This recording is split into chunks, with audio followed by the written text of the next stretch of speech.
அஸ்ஸலாமு அலைக்கும் வரஹ்மத்துல்லாஹி வபரகாத்துஹு. அன்பிற்குரிய சகோதர சகோதரிகளே,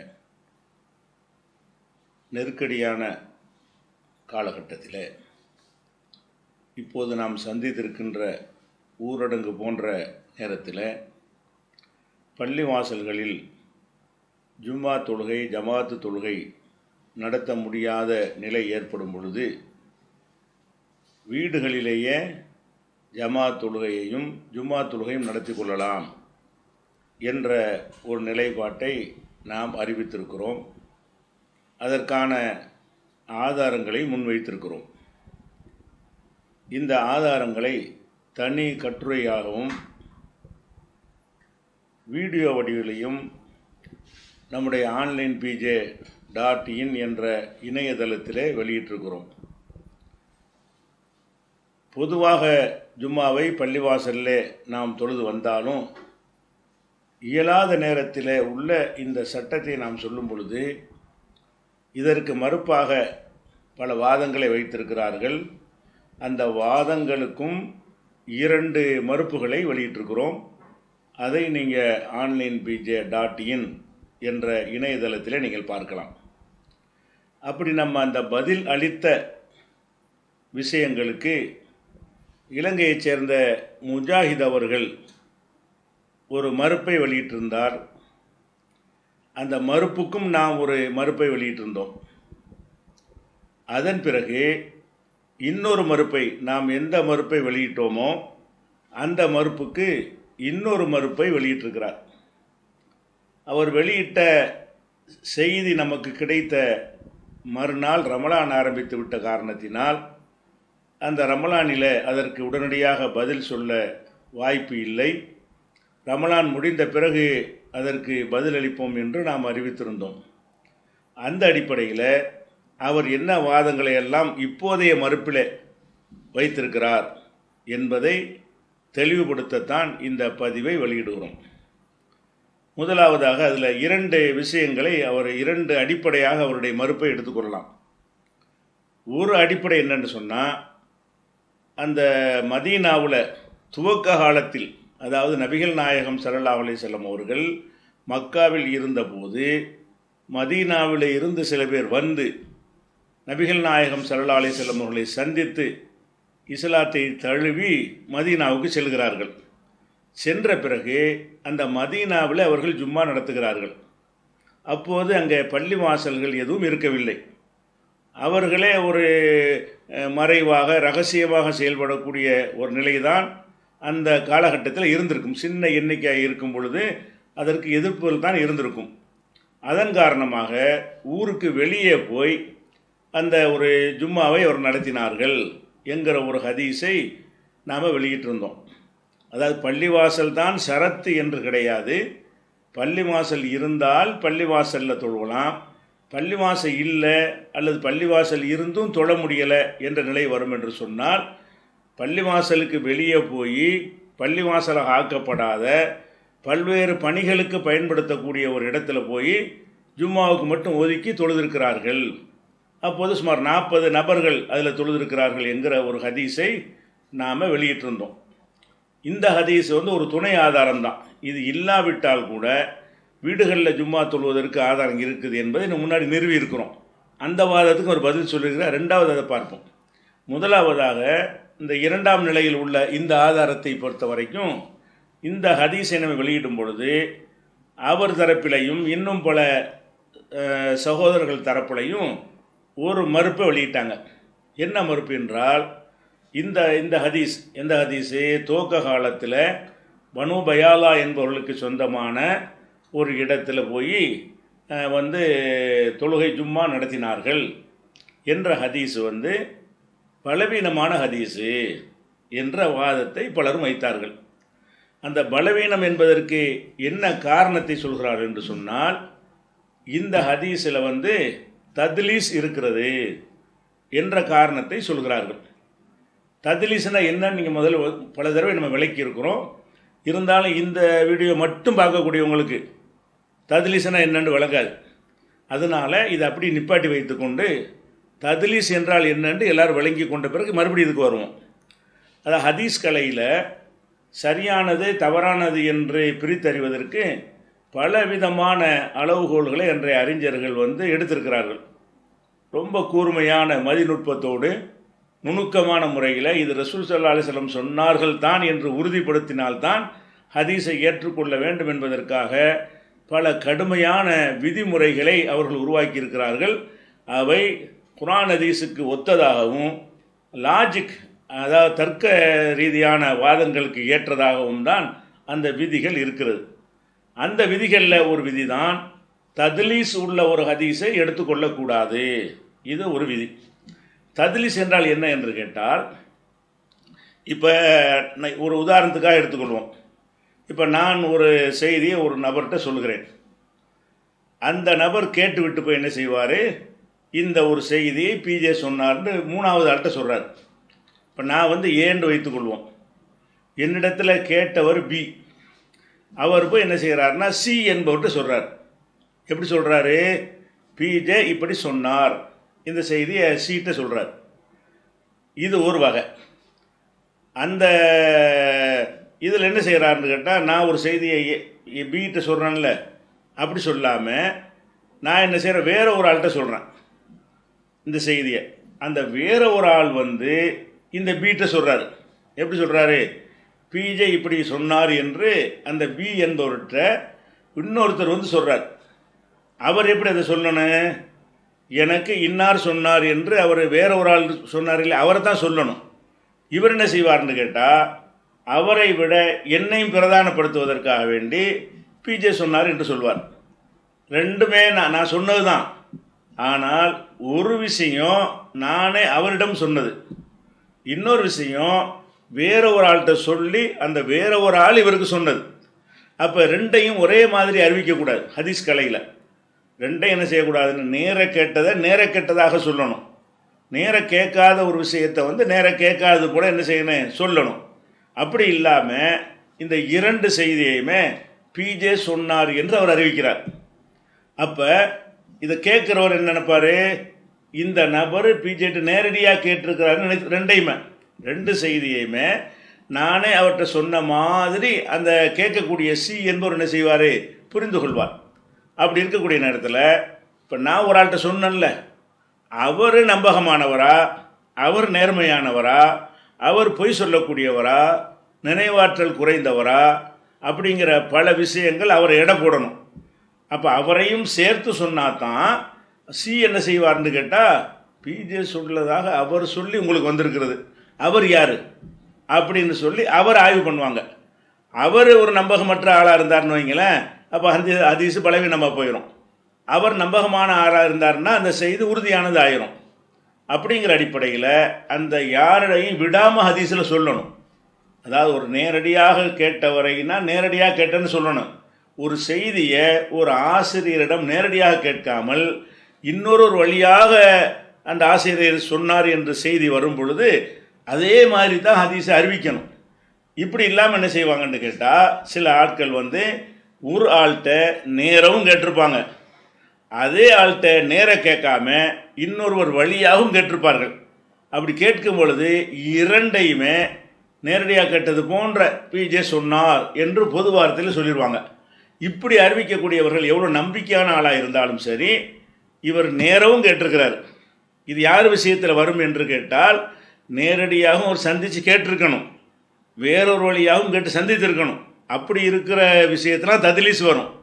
என்னை ஒருத்தர் நேரடியாக பார்த்ததே இல்லை, அப்படிப்பட்டவர் என் பேரை சொன்னார்னு கேட்டால் அதில் தத்லீஸ் வராது. ஒரு ஆள் விட்டுருக்காருன்னு வந்துடும், உறுதியாகி போயிடும். இதில் தத்லீஸ் எங்கே வரும் என்று கேட்டால், என்னிடம் அவர் நேரடியாகவும் கேட்டிருப்பார், வேற ஒரு ஆள் வழியாகவும் கேட்டிருப்பார். அப்படி வரும் பொழுது தான் தத்லீஸ் இந்த இருட்டடிப்பு செஞ்சாரா இல்லையான்னு தெரிய வரும். இது பிஜே சொன்னார்னு சொல்கிறாரு, பிஜே இவர்கிட்ட சொன்னாரா அல்லது இன்னொரு ஆள்கிட்ட கேட்டு இவர்கிட்ட சொன்னாரா என்று ஒரு டவுட் அப்போ தான் வரும். இந்த மாதிரி இருக்கும்போது என்ன செய்வாங்கன்னு கேட்டால், இப்படி அறிவிக்கக்கூடிய அறிவிப்பாளருக்கு பேர் தான் தத்லீஸ் செய்பவர், முதல்லீஸ். தத்லீஸ் செய்யக்கூடியவர் அப்படிங்கிறது அவர் எவ்வளோ நம்பகமான ஆளாக இருந்தாலும் சரி, தத்லீஸ் செய்யக்கூடியவருங்கிறது அர்த்தம் அதுக்கு வரும். இப்போ அப்படி தத்லீஸ் செஞ்சிட்டாருன்னா அந்த ஹதீஸை எப்போ ஏற்றுக்கிறலாம், எனக்கு பிஜே சொன்னார்னு அறிவிக்கணும். எனக்கு சொன்னார்னு அறிவிக்காமல் எனக்குங்கிற வார்த்தையை விட்டுவிட்டு பிஜே சொன்னார் அப்படி அறிவித்தாரையானால் இது ரெண்டு அர்த்தம் வருது. பிஜே இவர்கிட்ட நேரம் சொன்னாரா, ஒரு ஆள் வழியாக சொன்னாரா, ரெண்டு அர்த்தம் வந்துடுது. அதே நேரத்தில் பிஜே எனக்கு சொன்னார் என்று அறிவித்தார்னு சொன்னால் இவர் கேட்டிருக்கிறாரு, இது மூணாவது ஆள் வழியாக இவர் கிடைக்கல, டைரெக்டாக கேட்டிருக்கிறாருங்கிற அர்த்தம் வந்துடும். அப்போ இந்த தத்லீஸ் என்ற ஒரு நிலைப்பாட்டில் உள்ளவர்கள் நான் கேட்டேன், எனக்கு சொன்னார், எனக்கு அவர் அறிவித்தார், அவர் இந்த மாதிரி வார்த்தையை கொண்டு அறிவித்தார்கள் என்று சொன்னால் அந்த ஹதீஸை ஏற்றுக்கலாம். அவர் தத்லீஸ் செய்கிறவராக இருந்தாலும் சரி, அந்த ஹதீஸில் தத்லீஸ் இருக்கான்னு பார்க்கணும். தத்லீஸ் செய்யக்கூடியவருடைய ஹதீஸ்கள்லாம் நிராகரிக்கக்கூடாது. அவர் எந்த ஹதீஸை அறிவிக்கிறாரோ அந்த ஹதீஸில் அவர் ஆளை விட்டுருக்காரா விடலையா. விடலைன்னு எப்படி தெரியும்? எனக்கு சொன்னார்னா கரெக்டாக சொல்லிட்டான்னு அர்த்தம். எனக்கு சொன்னார்னு சொல்லாமல் வெறுமனே சொன்னார்னு பிஜே சொன்னாருங்கிறார். பிஜே சொன்னார் என்று நான் தான் சொல்லியிருப்பேன். நான் இவர்கிட்ட சொன்னேன்னா மூணாவது ஆள் வழியாக சொன்னேன்னா அப்படிங்கிற ஒரு குழப்பமாக இருக்கிற காரணத்தினால இப்போ என்ன செய்யும்னா இதில் டவுட் இருந்துக்கிட்டே இருக்கும். இதை ஏற்றுக்கிற மாட்டாங்க, நிப்பாட்டி வச்சுருப்பாங்க, தேடி பார்ப்பாங்க. எப்படி பார்ப்பாங்க? இந்த ஒரு அறிவிப்பாளர்கள் இப்படி வருது, வேறு அறிவிப்புகளில் பிஜே எனக்கு சொன்னார்னு ஏதாவது சொல்லியிருக்காரான்னு தேடி பார்ப்பாங்க. அப்படி வந்துருச்சுன்னு சொன்னால் அதை ஏற்றுக்கிடுவாங்க. இது ஒரு கவனக்குறைவாக மட்டையா சொல்லியிருக்கிறாரு, வேற ஒரு அறிவிப்பில் எனக்கு சொன்னார் என்றே சொல்லியிருக்கிறாரு அப்படின்னு சொல்லி அந்த ஹதீஸை ஏற்றுக்கிடுவாங்க. இதுக்கு பேர் தான் தத்லீஸ். இந்த குறைபாடு உள்ள சில பேர் அதுக்குன்னு ஃபேமஸான அதுக்கே தத்லீஸ் உள்ளவர் என்றே பெயர் எடுத்தவர்கள் நிறைய பேர் இருந்திருக்கிறாங்க. இப்போ இந்த மதீனாவில் ஊருக்கு வெளியே ஜும்மா நடத்தியதாக வருகிற ஹதீஸ் இருக்கு இல்லையா, அந்த ஹதீஸு பல நூல்களில் இடம்பெற்றிருக்கிறது. சில நூல்களில் அது தத்லீஸ் அடிப்படையில் இருக்கிறது, சில நூல்களில் தத்லீஸ் இல்லாமல் இருக்கிறது. அதாவது இப்போ உதாரணத்துக்கு எடுத்துக்கிட்டிங்கன்னா இந்த ஹதீஸை அறிவிக்கக்கூடிய ஆளில் முக்கியமான ஆள் யாருன்னு கேட்டால் முஹம்மது பின் இஸ்ஹாக் என்பவர் இதனுடைய அறிவிப்பாளராக வருகிறார். இந்த முகமது பின் இஸ்ஹாக் எப்படிப்பட்டவர்னு கேட்டால் அவர் தத்லீஸுங்கிற அந்த குறைபாடு உள்ளவர். அவர் என்ன செய்வார் என்று கேட்டால் ஒரு தன்னிடத்தில் நேரடியாக கேட்டார அந்த செய்தியையும் ஒரு ஆளுடைய வழியாக கேட்டார்ல அந்த செய்தியையும் ஒரே மாதிரி அறிவிக்கக்கூடிய ஆள். அதாவது நேரடியாக கேட்டதையும் பிஜே சொன்னார்னு சொல்லிடுவார், நேரடியாக கேட்காம வேறாள் வழியாக கேட்டதையும் பிஜே சொன்னாரும்பார். இந்த வேறாள் வழியாக கேட்டேங்கிறது சேர்த்து அவர் சொல்லணும். அப்படி சொல்லாமல் ரெண்டையும் ஒரே மாதிரி சொல்லும் பொழுது இந்த நமக்கு பற்றி எந்த ஹதீஸை பேசணுமோ அந்த ஹதீஸில் அவர் என்ன வார்த்தையை சொல்லியிருக்கிறாருன்னு பார்க்கணும். இவர் என்ன செய்கிறாருன்னா முகமது பின் இஸ்ஹாக் என்ன செய்கிறாருன்னு கேட்டால் முகமது பின் அபி உமாமா சொன்னார் என்று அறிவிக்கிறார். இந்த முகமது பின் இஸ்ஹாக் என்பவர் அவருக்கு சொன்ன ஆசிரியரை பற்றி சொல்லும் பொழுது முகமது பின் அபி உமாமா சொன்னார், எனக்கு சொன்னார்னு சொல்லலை, சொன்னார் என்று அறிவிக்கிறார். இப்படி அறிவித்தாரையானால் அப்போ இவர் சொன்னார்னு அறிவிக்கிறாரு, இவர் முகமது அபி உமாமாட்ட நேரவும் கேட்டிருக்கிறாரு. அப்படிப்பட்ட ஆள் தான் தத்லீஸ் வரும். வேறு ஆள் வழியாகவும் கேட்டிருக்கிறாரு. அப்படி இருக்கிற நேரத்தில் முகமது பின் அபி உமாமா சொன்னார்னு இவர் சொல்கிறாரு. இவர்கிட்ட நேரம் சொன்னாரா ஒரு ஆள் வழியாக சொன்னாரான்னு டவுட் வருது. அப்போ இந்த ஹதீஸை நான் கேட்டேன் நேரடியாக கேட்டேன்னு சொல்லாமல் என்ன செய்கிறாரு இவர் இந்த மாதிரி சொல்கிறாரு. இது பெரும்பாலான அறிவிப்பாளர் என்ன செய்வாங்கன்னா தெளிவாக சொல்லிடுவாங்க, நான் கேட்டதுன்னு நான் கேட்டேன்ருவாங்க, நேரடியாக கேட்காத ஒன்றை சொன்னார்னு சொல்லுவாங்க. அப்படி பிரித்து அறிவித்துருவார்கள். இவர் என்ன செய்வார்னு கேட்டால் எல்லாத்தையும் சொன்னார்னு சொல்லிவிடுவார். அப்போ நேரடியாக கேட்ட மாதிரி ஒரு தோற்றம் உண்டாகி போயிடும். இப்போ முகமது பின் இஸ்ஹாக் என்பவர் இந்த ஹதீஸை அறிவிக்கும் பொழுது முகமது பின் அபி உமாமா என்பவரிடம் நான் கேட்டேன் என்று சொல்லாமல் முகமது அபி உமாமா சொன்னார் என்று அறிவிக்கிறார்.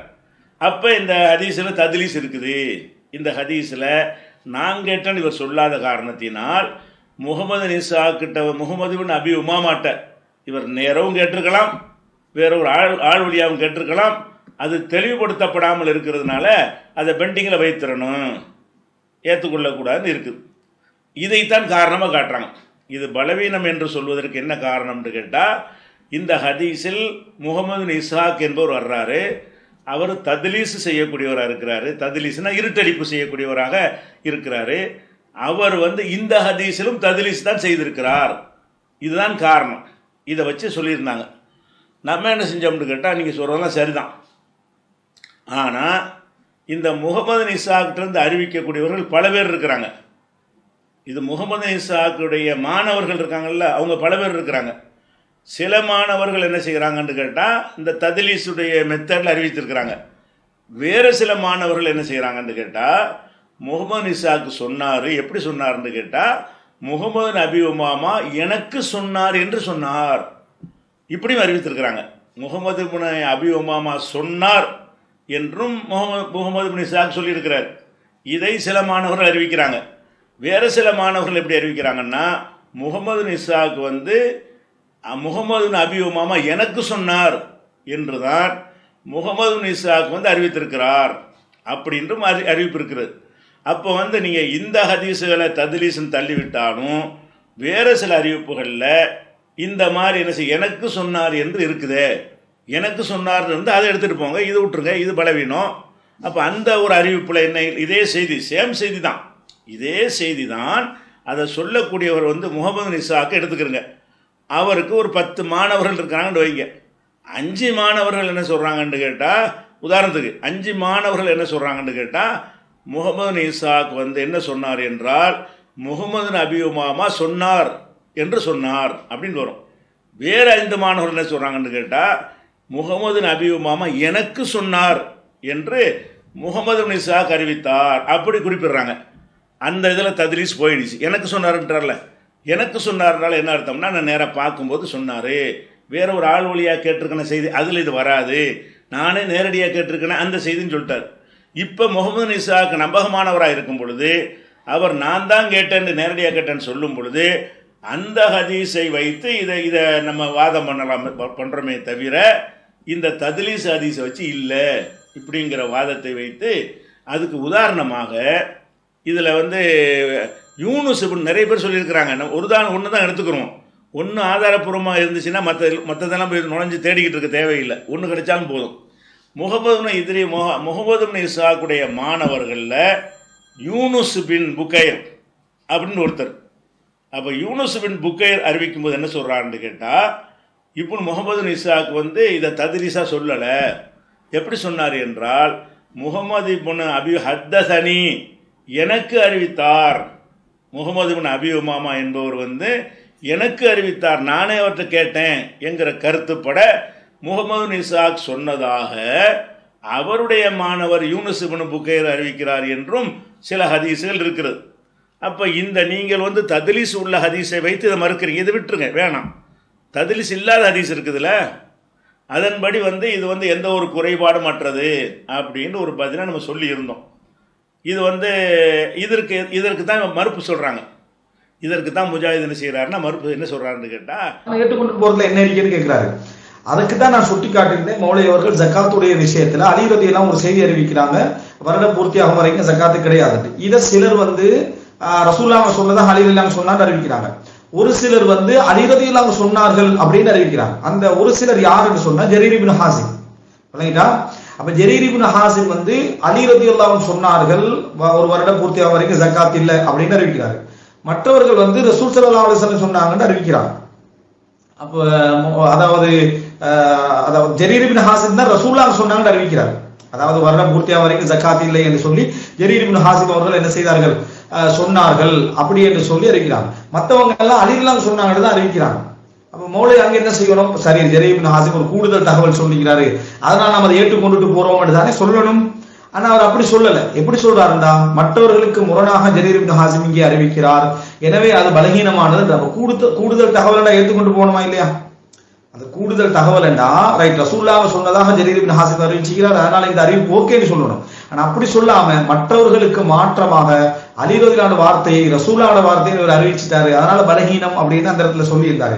ஆனா நான் இப்போ வெப்சைட்ல தேடினா அதை காணோம். நான் ஸ்கிரீன்ஷாட் அடிச்சு அதை வச்சிருக்கிறேன். வெப்சைட்ல தேடினும் எனக்கு அதை காண முடியவில்லை. அல்லாஹ் எனக்கு தேடுதல் பிழையா அல்லது நீக்கி விட்டார்களா அப்படின்னு நமக்கு தெரியல. நான் ஸ்கிரீன்ஷாட் ஏற்கனவே அடிச்சு வைத்திருந்தேன். அப்ப இது இரண்டாவது பிழை. அதாவது அந்த மாதிரி ஒப்பிட முடியாது இந்த இடத்துல. இந்த ஹதீஸ் பலமா பலகீனமானு தீர்மானிக்கிறதே யூனுஸ் இப்னு புகைர் நம்பகமானவரா நம்பகமானவர் இல்லைன்னு தீர்மானிக்கிறதுல இருக்குது. அதனால கூடுதல் தகவல் என்ன செய்ய முடியாது, இந்த இடத்துல எடுக்க முடியாது. அடுத்து இப்போ நம்ம தத்லீஸ் சம்பந்தமாக ஒரு விஷயம் சொன்னோம் இல்லையா? தத்லீஸ்னா என்ன? ஒருவர் வந்து தனக்கு ஆசிரியரை மறைத்து விட்டு ஆசிரியருக்கு மேலே உள்ளவரை சொல்வது, இப்படியான அறிவு தத்லீஸ்னு சொல்லிட்டோம். இப்படி சொல்லும் பொழுது, அதாவது ஒருவர் சொன்னதை விட ஒருத்தர் கூடுதல் விவரம் சொன்னாரேயானால் அதை ஏற்றுக்கொள்ளலாம். ஆனால் நம்பகமானவராக இருக்கணும். எப்படி சொல்கிறது? ஒருத்தர் சொல்கிறாரு, தத்லீஸை அறிவிக்கிறார், அதாவது அவர் சொன்னார் என்று அறிவிக்கிறாரு. ஒருத்தரில் 5 பேர் அறிவிச்சிட்டு போகிறாங்க. ஒரே ஒரு ஆள் அறிவிக்கிறாரு, எனக்கு சொன்னார் என்று தான் எங்கள் உஸ்தாது சொன்னார். அதாவது முகமது இஸ்ஹாக் என்பவர் உஸ்தாது, ஆசிரியர். அவர்கிட்ட படிக்கக்கூடிய மாணவர்கள் ஒரு 4 பேர்னு வச்சுக்கிறோம். 4 பேரில் 3 பேர் என்ன சொல்கிறாங்கன்னு கேட்டால், முகமது இஸ்ஹாக் சொல்லும் பொழுது எனக்கு அறிவித்தார்ன்ற வாசையை சொல்லாமல் தன்னுடைய ஆசிரியர் அறிவித்தார், ஆசிரியர் சொன்னார் அப்படின்ற வாசகத்தை பயன்படுத்தியதாக அறிவிக்கிறாங்க. ஒரு ஆள் அறிவிக்கிறாரு, என்னுடைய ஆசிரியர் எனக்கு சொன்னார், என்னுடைய ஆசிரியரிடம் நானே கேட்டேன், அப்படி ஒருத்தர் அறிவிக்கிறார். அப்படி அறிவித்தாரையானால் நம்ம 2 இடம் போட்டு பார்க்கணும். இதில் ஆள் விட்டுருக்குங்கிறது தான் பஞ்சாயத்து. விட்டுருக்குங்கிற பஞ்சாயத்தில் ஒருத்தர் வந்து விட்டுறா இல்லையான்னு உறுதிப்படுத்துகிறார். இப்போ அதில் டவுட்ஃபுல்லாக இருக்குது. இதில் எனக்கு உஸ்தாது சொன்னார் என்பதற்கு 2 அர்த்தம், முரண் கிடையாது, 2 அர்த்தம் வரக்கூடியது. என்னுடைய உஸ்தாது சொன்னார் என்றால் என்னிடமும் சொல்லியிருக்கலாம், வேறொரு ஆள்கிட்ட சொல்லி அவர் வழியாக எனக்கு வந்திருக்கலாம். 2யுமே என் உஸ்தாது சொன்னார் என்று நான் சொல்லலாம். அந்த அடிப்படையில் இது சொல்லப்பட்ட செய்தியா அல்லது நேரடியாக உஸ்தாதிட்ட கேட்டு சொன்ன செய்தியா என்பது தான் இப்போ டவுட்டு. இந்த டவுட்டு எப்போ, இப்படியே எல்லா ஹதீஸும் இருந்தால் டவுட்டுன்னு விட்டுருவோம். ஆனால் ஒரு அறிவிப்பாளர் என்ன செய்கிறார்னா, ஒரு மாணவர் வந்து எனக்கு சொன்னார் என்று தான் முகமது இஸ்ஹாக் சொன்னார் அப்படின்னு அறிவித்தாரையானால் அப்போ ஒரு ஆள் விடுபடலை, நேரடியாக கேட்டிருக்காரு, இன்னொரு ஆள் வழியாக இந்த செய்தி வரல அப்படின்னு தெரிஞ்சவுடனே நம்ம என்ன செய்கிறோம்? தத்லீஸ் நீங்கி விட்டது. அந்த ஆட்கள்கிட்ட இஸ்ஹாக், முகமது இஸ்ஹாக் என்பவரிடம் தத்லீஸ் தன்மை இருந்தாலும் பர்டிகுலர் ஹதீஸில் தத்லீஸ் கிடையாது, நீங்கி விட்டது என்ற ஒரு வாதத்தை வைக்கிறோம். இப்போ இதுக்கு அவர் என்ன மாதிரி முஜாஹிது பதில் சொல்லணும்னு கேட்டால், இப்படி ஒன்றும் கிடையாதுன்னு சொல்லணும். அதுக்குரிய ஆதாரங்கள் அள்ளி போடணும். இப்படிலாம் விதி கிடையாது அப்படின்னு சொல்லணும். அப்படி சொல்லாமல் என்ன செய்கிறாருன்னு கேட்டால், அப்போ நீங்கள் முன்னாடி ஒன்று சொன்னீங்கள், அது என்னன்னு கேட்குறாரு. அதாவது பதில் என்னன்னு கேட்டால், இதுக்கு உள்ள பதிலை சொல்லணும். இது சரியா தவறா? தத்லீஸை அறிவிக்கும் பொழுது இந்த பெரிய பெரிய ஹதீஸ் கலை மேதைகள்லாம் இந்த ஹதீஸை குறிப்பிட்ட தத்லீஸ் நீங்கி விட்டதுன்னு போட்டிருக்கிறாங்க. எதனால்? எனக்கு அறிவித்தார் என்று ஒரு அறிவிப்பு வரும் பொழுது தத்லீஸ் நீங்கி விட்டதுன்னு சொல்கிறாங்கல்ல. அப்போ இதுக்கு உங்களுடைய ஆன்சர் ஹதீஸ் கலையிலேருந்து விதி சொல்லணும். இவர் அப்படி சொல்லுகிறாரு, அப்படிலாம் நீங்கவே நீங்காது அப்படின்னு சொல்லணும். அதுக்கு பதில் சொல்லாமல் என்ன செய்கிறாருன்னா, ஜக்காத் விஷயமாக நீங்கள் என்ன சொன்னீர்கள் அப்படின்னு என்னை கேட்குறாரு. அதுதான் ஆதாரமாக. அப்போ ஏற்கனவே நான் ஒன்றை சொல்லி அதுக்கு மாற்றமாக இப்போ பேசியிருக்கிறேன் என்று ஒரு வாசகத்தை வைக்கிறார். என்ன அவர் சொல்லி காட்டுறாருன்னு கேட்டால், ஒரு செய்தியை வந்து அலி ரலியல்லாஹு சொன்னதாக சிலர் அறிவிக்கிறாங்க. ஒருத்தர் அறிவிக்கிறாரு, அலி வந்து ரசூல்லாட்ட கேட்டு சொன்னதாக அறிவிக்கிறார். ஒருத்தர் சொல்கிறாரு அலி சொன்னார்னு, நிறைய பேர். ஒரு ஆள் என்ன செய்கிறாருன்னு கேட்டால், ரசூல்லா சொன்னதாக அறிவிக்கிறாரு அப்படின்னு வருது. அப்போ இந்த செய்தி ஜக்காத் சம்பந்தமாக அவர் சொல்கிறார். ஜக்காத்து சம்பந்தமான ஒரு ஹதீஸை பற்றி பேசும் பொழுது, பிஜே நீங்கள் என்ன சொன்னீங்க அப்படின்னு கேட்குறாரு. என்ன சொன்னீங்கன்னு சொல்லிட்டு என்ன செய்கிறார், அவரே அதை சொல்கிறார். என்ன சொல்கிறாருன்னு கேட்டால், ஒரு ஹதீஸை போட்டுக்கிட்டு இதை அலி ரசூல்லா வரைக்கும் போகிறதில்ல, இதை அலி சொன்னார்கள் அப்படின்னு ஒரு 3 பேர் அறிவிச்சிடுறாங்க. அதே செய்தியை ஜரீர் இப்னு ஹாசிம் என்பவர் சொல்லும் பொழுது ரசூல்லா சொன்னதாக அலி சொன்னார் அப்படின்னு வருது. அப்போ நம்ம அதுக்கு என்ன பதில் சொல்லி, அதுக்கு அப்படி வரும் பொழுது நம்ம இதை இது ஏற்றுக்கிற முடியாது. ஏன்னு கேட்டால், நம்பகமான ஒரு 3 பேர் சொல்கிறாங்க அலி சொன்னதாக, இவர் ஒரு ஆள் சொல்கிறாரு ரசூல்லா சொன்னதாக சொல்கிறார். அப்படி சொல்லக்கூடிய நேரத்தில் இது முரணாக இருக்குது, ஏற்றுக்கிற கூடாது, அதைத்தான் ஏற்றுக்கிறேன்னு, நிறைய பேர் சொன்னதான் ஏற்றுக்கிறேன்னு அப்படின்னு சொல்லி நீங்கள் முன்னாடி சொன்னீங்களே, அதுக்கு மாற்றமாக இப்போ பேசுகிறீங்களே அப்படின்னு கேட்குறாரு. முதல் விஷயம், இப்படி வாதிடக்கூடாது. ஆய்வாளர்கள் இப்படி இப்போ ஒன்று சொல்கிறோம்னா சரியாக தவறான்னு பார்த்துட்டு முன்னாடி ஒன்று இப்படி சொல்லியிருக்கிறீங்க, அதையும் நீங்கள் மாற்றுறதை மாற்றுங்க, அது விளக்கம் சொல்லுங்கன்னு கூடுதலாக கேட்கலாம். முதல்ல அந்த தத்லீஸை சொல்கிற விஷயத்தை என்ன செய்யணும், நிரூபிக்க. நிறுவலவர் நிறுவாமல் என்ன செய்கிறாருன்னு கேட்டால், நம்ம சொன்ன எதிர்கேள்வி தான் கேட்குறாரு. சரி, எதிர்கேள்வி கேட்குறாரு, ரெண்டு ஒன்றா வேறையா? ரெண்டு வெவ்வேறு விஷயம். அதுக்கு அந்த நிலை தான், இதுக்கு இந்த நிலை தான். அது புரியல அவருக்கு. அது தத்லீஸுக்கு நம்ம சொன்ன நிலை வேற, அதில் முரண் வராது. இதில் முரண் வராது. 3 பேர் சொல்கிறாங்க, அதாவது ஆசிரியர் சொன்னார் என்று சொல்கிறார்கள். ஒருவர் சொல்லுகிறாரு ஆசிரியர் எனக்கு சொன்னார் என்று சொல்கிறார். அப்போ இது கூடுதல் விவரம், முரண் கிடையாது. இது முரணா கூடுதல் விவரமா? கூடுதலான விவரம். அதாவது ஒருவர் சொல்கிறாரு, ஒரு 3 பேர் சொல்லுகிறார்கள், நான் ஒரு எங்கள் ஆசிரியர் வீட்டுக்கு நான் போனேன், நாங்கள் 4 பேர் போனோம். அப்படி 4 பேர் போகும்போது அந்த செய்தியை சொல்கிறார். ஆசிரியர் வந்து சாம்பாரும் சோறும் தந்தார் அப்படின்னு சொல்லி சொல்கிறார். 3 பேர். அதில் கலந்து கொண்ட ஒருத்தர் என்ன சொல்கிறாருன்னு கேட்டால், சாம்பாரும் சோறும் முட்டையும் அப்பளம் தந்தாருங்கிறார். இது முரணா? இது அந்த 2 பேர் முக்கியமான 2 விஷயத்தை சொல்லிட்டாங்க. இவர் விடுபட்டதையும் சேர்த்து சொல்கிறார். கூடுதலாக ஒன்றை அறிவித்தாரையானால் அப்போ நிறைய பேர் அறிவித்ததுக்கு மாற்றமாக ஒருவர் அறிவித்தாலும் அதை சேர்த்துக்கொள்ளணும். நிறைய பேர் அந்த செய்தியை விட்டுருந்தா கூட ஒருவர் அதை உன்னிப்பாக கவனித்து என்ன செய்யலாம், எல்லாத்தையும் பட்டியல் போடுவாங்க. சில ஆளுக்கு நம்மளே போடுற இடத்துக்கு போகிறோம்னு சொன்னால், ஒரு அன்பளிப்பு கொடுக்குறாங்கன்னு வைங்களேன். அப்போ வந்து பொங்கல் அன்பளிப்புன்னு அரசாங்கத்தில் கொடுப்பாங்க. கொடுக்கும்போது அந்த பையன் வாங்கிட்டு வருவாங்க. என்ன கொடுத்தாங்கன்னு கேட்கும்போது ஒருத்தன் சொல்லுவான், என்ன செய்வான், ரூபாய் 200 பணம் கொடுத்தாங்க, கரும்பு கொடுத்தாங்க, அரிசி கொடுத்தாங்கன்ட்டு போயிட்டே இருப்பான். ஒருத்தன் உட்காந்து என்ன செய்வான், அம்புட்டை எண்ணி சொல்லுவான். அதில் உள்ள துவரம் பருப்பு, கடலை பருப்பு எல்லாத்தையும் சொல்லிட்டு போவான் ஒருத்தன். இது 2 முரணாது. அவன் முக்கியமானதை சொன்னால் போதும்னு ஒருத்தன் போயிட்டுருக்கான். அவனுக்கு இதெல்லாம் இருக்குன்னு தெரியத்தான் செய்யும், அவன் சொல்லலை.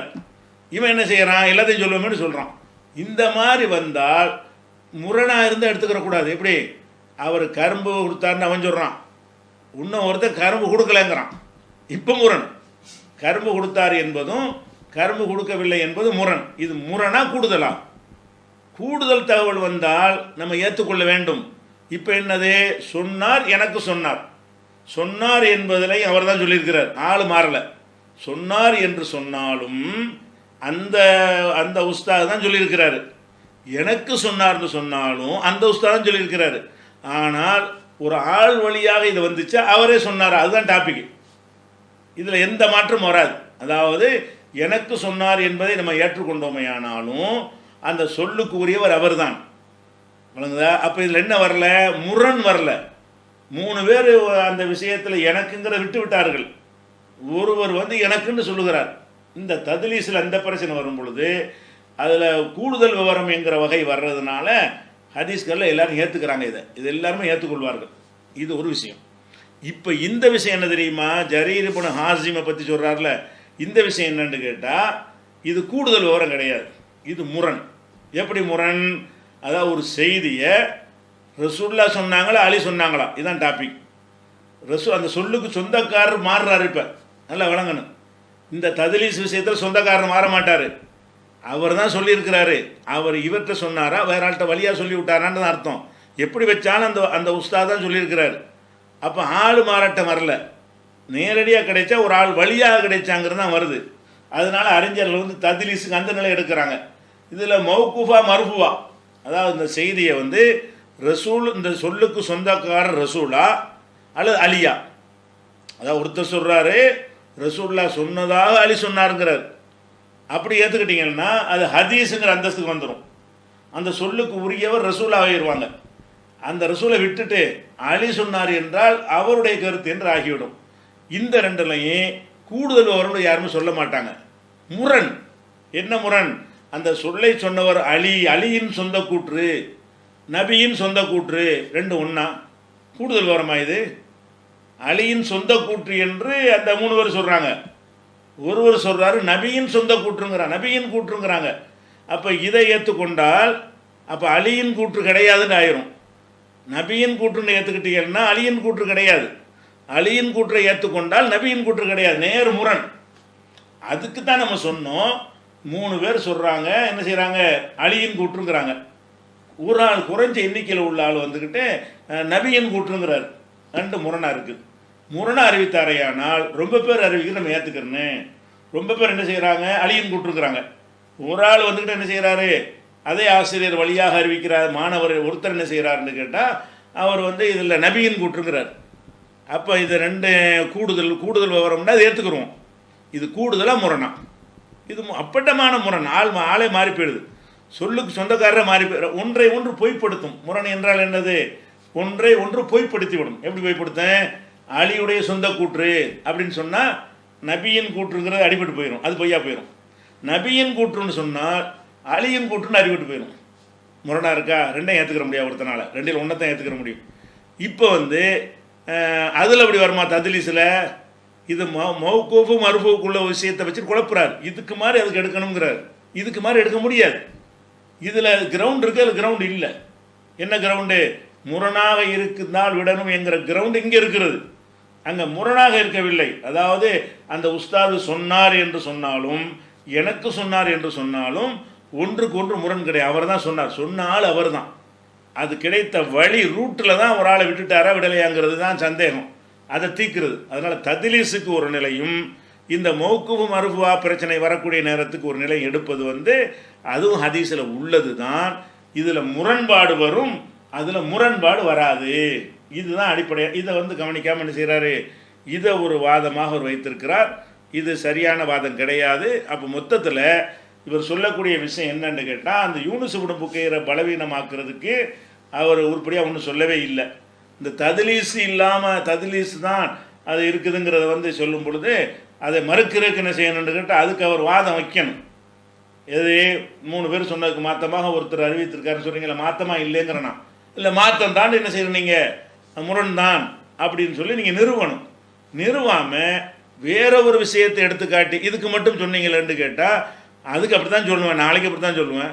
மௌகூஃபா மர்ஃபூஆன்னு வந்துச்சுன்னு சொன்னால் அதில் வந்து அப்படி தான் சொல்லுவோம், நாளைக்கு அப்படி தான் சொல்லுவோம். முரண் வந்துடும். இல்லாட்டி சொல்லுக்கு சொந்தக்காரர் யாருங்கிற சர்ச்சை வரும்போது இது வந்து இப்ராஹிமுக்குள்ளதா இஸ்மாயிலுக்குள்ளதான்னு வரும்பொழுது இஸ்மாயிலுக்குள்ளது ஒத்துக்கிட்டா இப்ராஹிமுக்கு இல்லைண்டாயிரும், இப்ராஹிமுக்குள்ளது ஒத்துக்கிட்டா இஸ்மாயில் இல்லைண்டாயிரும். இது முரண். அப்போ முரண் வரும்போது என்ன செய்கிறது? 4 பேர் அறிவிக்கிறது ஒரு விதமாக இருக்கிறது, ஒருத்தர் அறிவிக்கிற விதமாக இருக்குமேயானால், ரெண்டும் முரண்பட்ட செய்தியாக இருக்குமேயானால் 4 பேர் அறிவிப்பை ஏற்றுக்கொண்டு ஒருவர் அறிவிப்பை விட்டுவிட வேண்டும். அப்போ இந்த விஷயத்தில் அவர் என்ன செய்யலை? சரியான முறையில் அவர் வாதம் வைக்கலை. எல்லாத்தையும் கழிச்சு யூனுஸ் இப்னு புகைர் சொல்கிறாருங்கிறீங்கல்ல, அவர் பலவீனமான ஆள். பெரிய பாயிண்ட் வழங்குதா? யூனுஸ் இப்னு புகைர் தான் அறிவிக்கிறார். எப்படி அறிவிக்கிறாரு? எனக்கு ஹத்தசன், எனக்கு முகமது நபி உமாமா சொன்னார் அப்படின்னு அறிவிக்கிறவர் யாருன்னு கேட்டால் யூனுஸ் இப்னு புகைர் அறிவிக்கிறார். அவர் வந்து ஒரு பலவீனமான ஒரு ஆள். அந்த பலவீனமான ஆள் தான் இதை தத்லீஸ் இல்லாமல் அறிவிச்சிருக்கிறாங்க. பலமான ஆட்கள் எல்லாருமே தத்லீஸோடு அறிவிச்சிருக்கிறாங்க என்பது தான் அந்த முஜாஹிதுடைய மறுப்பில் ஒரு வகையான மறுப்பு. மற்ற வேறு மறுப்புகள் இருக்குது. ஒரு மறுப்பு யூனுஸ் இப்னு புகைரை பற்றி கேட்கப்பட்டது ஒரு செய்தி வருது, அதை பற்றி அவர் சொல்லலை. கேட்கப்பட்ட நேரத்தில் அபூ ஸுர்ஆ சொல்றாரு, இப்னு இத்ரீஸ் அஹப்பு இலைய, எனக்கு யூனுஸை விட இப்னு இத்ரீஸ் மிகவும் விருப்பமானவர் அப்படின்றார். இப்னு இத்ரீஸ் யாரு? முகமது பின் இஸ்ஹாக் ஆசிரியரை சொல்லாமல் அறிவித்தார் என்று சொல்றவர் தான் இப்னு இத்ரீஸ். அவர் எனக்கு மிகவும் விருப்பமானவன்றாரு. அந்த பகுதி என்ன செய்யல? சொல்லி காட்டல. அதே போல யூனுஸ் இப்னு புகைரை பத்தி யஹ்யா பின் மயீன் சொல்லக்கூடிய செய்திகளை சொல்லி காட்டல. யஹ்யா பின் மயீன்ல எதெல்லாம் அந்த அதாவது மற்றவங்க சொல்றாங்களோ, அதே போல என்ன இப்னு முஹரிஸ் சொல்றதெல்லாம் சொன்னாரு. இந்த அப்பாஸ் தூரியுடைய அறிவிப்பு என்னன்னு சொன்னால், இவர் கான எத்பா சுல்தான வக்கான முர்ஜிஇயன் என்ற இந்த வார்த்தைகள் கூடிய அந்த விமர்சனத்தை என்ன செய்யற சுட்டி காட்டல. இப்னு மயீன்ட்ட வந்து அவர் நம்பகமானவராக இருந்தாலும் அந்த வார்த்தைகளை அவர் சேர்த்து சுட்டி காட்டி இருக்க வேண்டும். அதை என்ன செய்யல? சுட்டி காட்டலாம் சொல்லி இருந்தார். இப்ப என்ன சொல்றாருன்னு சொன்னால், இந்த யூனுஸ் இப்னு புகைர் வழியாக வரக்கூடிய அந்த செய்தி வந்து ஏற்றுக்கொள்ளலாம், அது பலமானதுதான் என்னது என்று என்ன செய்யறாரு அதை சொல்றாரு. அது சொல்லிட்டு இந்த யூனுஸ் இப்னு புகைர் பலகீனமானவரா அப்படி என்று சொல்லி என்ன ஒரு வாட்சி காட்டுறார். தஹதீபுல் இருந்து தஹதீபுல் கமால் இருந்து வாட்சி காட்டுறார். ஆனால் அதில் அல்லாஹு அலம் அவருடைய பிஜே அவர்கள் தவறு விடுகிறார். அதில் முக்கியமான சில பகுதிகளை அவர் கோடிட்டு காட்டாம போறார். யூனுஸ் இப்னு புகைரை பற்றி அவர் விட்ட அந்த இதுகளை நான் சொல்லுகிறேன். யூனுஸ் இப்னு புகைரை பொறுத்த வரைக்கும் சில முக்கியமான செய்திகள் அந்த அவர் வாசிச்சதிலே சொல்லப்பட்டிருந்துச்சு, அந்த அவைகளை அவர் சொல்லல. யூனுஸ் இப்னு புகைரை பற்றி நீங்கள் என்ன நினைக்கிறீர்கள் அப்படி என்று சொல்லி அபூ ஸுர்ஆ ராஸிட்ட கேட்கப்பட்ட நேரத்தில் அபூ ஸுர்ஆ அவர்கள் அம்மா ஃபில் ஹதீஸி ஃபலா அலமுஹு என்றார். அவர்கிட்ட வந்து அதாவது ஹதீஸில் நான் குறைகள் எதையும் காணவில்லை அப்படின்னு சொல்றாரு. ஹதீஸில் குறைகள் எதையும் காணவில்லை அப்படின்னு சொன்னதை அவர் பலகீனமானவர் அல்லன்னு இமாம் அபூ ஸுர்ஆத் ராஸி சொன்னதாக சொல்றாரு. ஆனால் பிழை. இமாம் அபூ ஸுர்ஆத் ராஸிட்ட அதாவது இப்னு அபி ஹாத்திம் அவர்கள் கேட்ட கேள்விகள் எல்லாம் அந்த இலல் என்ற நூல்ல நீங்க என்ன செய்யலாம் பார்க்கலாம். அதுல அதாவது நிறைய இடங்கள்ல இமாம் அதாவது யூனுஸ் இப்னு புக்கைர் அவர்கள் எங்கெங்கெல்லாம் ஹதீஸ்கள்ல தவறு விடுகிறாருன்னு சுட்டி காட்டிக்கிட்டே வருவார். அந்த எல்லா இடங்களும் நீங்க பாத்தீங்கன்னா இஸ்னாதுகள்ல அறிவிப்பாளர் விஷயங்கள்ல ஆசிரியத்தின் அறிவிக்கிற அந்த விஷயங்களை பேன்றதுல தான் யூனுஸ் இப்னு புக்கைருடைய தவறுகள் நிறைய என்ன செஞ்சிருக்கு நடந்திருக்கு. அதனாலதான் இமாம் அபூ ஸுர்ஆத் சொல்றாரு, செய்தியில அவர் மிச்சம் தவறு விட மாட்டார். செய்திக்கு தான் ஹதீஸுடைய செய்தி, அந்த செய்தியில அவர் தவறு விட மாட்டார். அம்மா ஃபில் ஹதீஸி பலா அலமுஹு, அந்த வார்த்தை என்ன சொல்ல, ஹதீஸை பொறுத்தவரையில் அவர் தவறு விட்டதாக எனக்கு தெரியாது என்றார். அப்படின்னு அர்த்தம் என்ன, மற்றவைகள் அவர் தவறு விடுகிறார் என்பது தெரிகிறது. அப்படி இஸ்னாத் அவர் என்ன செய்யறாரு, தவறு விடுவார். ஷுபா என்று ஒரு அறிஞர் இருக்கிறார், ஷுபத் இப்னு ஹஜ்ஜாஜ். அவரை பொறுத்த வரைக்கும் அவர் ஹதீஸ்கள்ல என்ன செய்ய மாட்டார், தவறு விட மாட்டார். ஆனா இஸ்னாதுகள்ல நிறைய என்ன செய்வார், தவறு விடுவார். அது மாதிரி யூனுஸ் இப்னு புக்கைர் என்றவர் ஹதீதுடைய மத்தன்கள்ல தவறு விடாது விட்டாலும் தனக்கு யார் சொன்னாரு, ஆசிரியர் விஷயங்கள் அறிவிப்பாளர் விஷயங்கள் அவருடைய நிறைய தவறுகள் உண்டு. அப்படி என்றதை தான் அப்படி அபூ ஸுர்ஆத் ராஸி சொல்றாரு. அப்ப அதை அவரை பலகீனப்படுத்துறார். மத்த அபூ ஸுர்ஆவுடைய வார்த்தைகளை தொகுத்து பார்த்தா உங்களுக்கு வழங்கும். இருந்தும் கூட என்ன செய்யல, அதை மௌலவி அவர்கள் தெளிவாக சுட்டி காட்டல. இரண்டாவது, அபூ ஸுர்ஆத் ராஸிட்ட பத்தி யூனுஸ் இப்னு புக்கைரை பத்தி கேட்கப்பட்டது ஒரு செய்தி வருது, அதை பத்தி அவர் சொல்லல. கேட்கப்பட்ட நேரத்தில் அபூ ஸுர்ஆத் சொல்றாரு, இப்னு இத்ரீஸ் அஹப்பு இலைய, எனக்கு யூனுஸை. இப்போ இதுல இவர் வாதம் சரியா அப்படின்னு கேட்டா, அதாவது யூனுஸ் இப்னு புகைரை பொறுத்த வரைக்கும் அவர் பலவீனம்னு எதை வச்சு சொல்றாருன்னு கேட்டா, அதாவது சில வாசகங்களை வைத்து சொல்றாரு. என்ன சொல்றாருன்னு கேட்டா, அதாவது இவரை பத்தி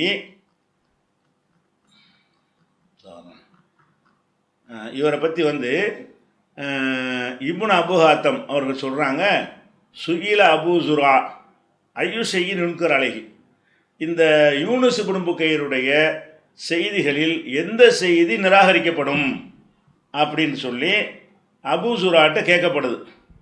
அவர் சொல்றாரு, அம்மா ஃபில் ஹதீஸி, ஹதீஸை பொறுத்த வரைக்கும் ஃபல அலமுஹு, அப்படி எந்த ஒரு மறுக்கப்படுற செய்தி இருப்பதாக நான் அறியவில்லை அப்படின்னு ஒரு வாசகத்தை சொல்றார். இதை நானும் சொல்லியிருந்தேன், அவர் நம்பகமான ஆள் தான் என்பதற்கு இதை ஒரு ஆதாரமாக காட்டியிருந்தேன்.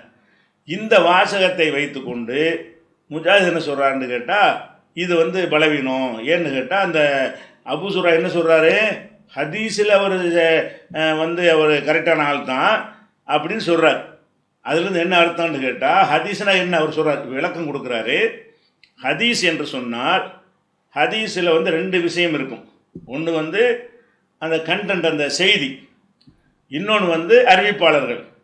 அதாவது இன்னமல் அமல் பின்னியார், செயல்கள் எல்லாம் எண்ணங்களை பொறுத்தது. இதுக்கு பேர் மத்தன் என்று சொன்னால் அதில் உள்ள மெசேஜ் கண்டென்ட் சொல்லுவாங்க.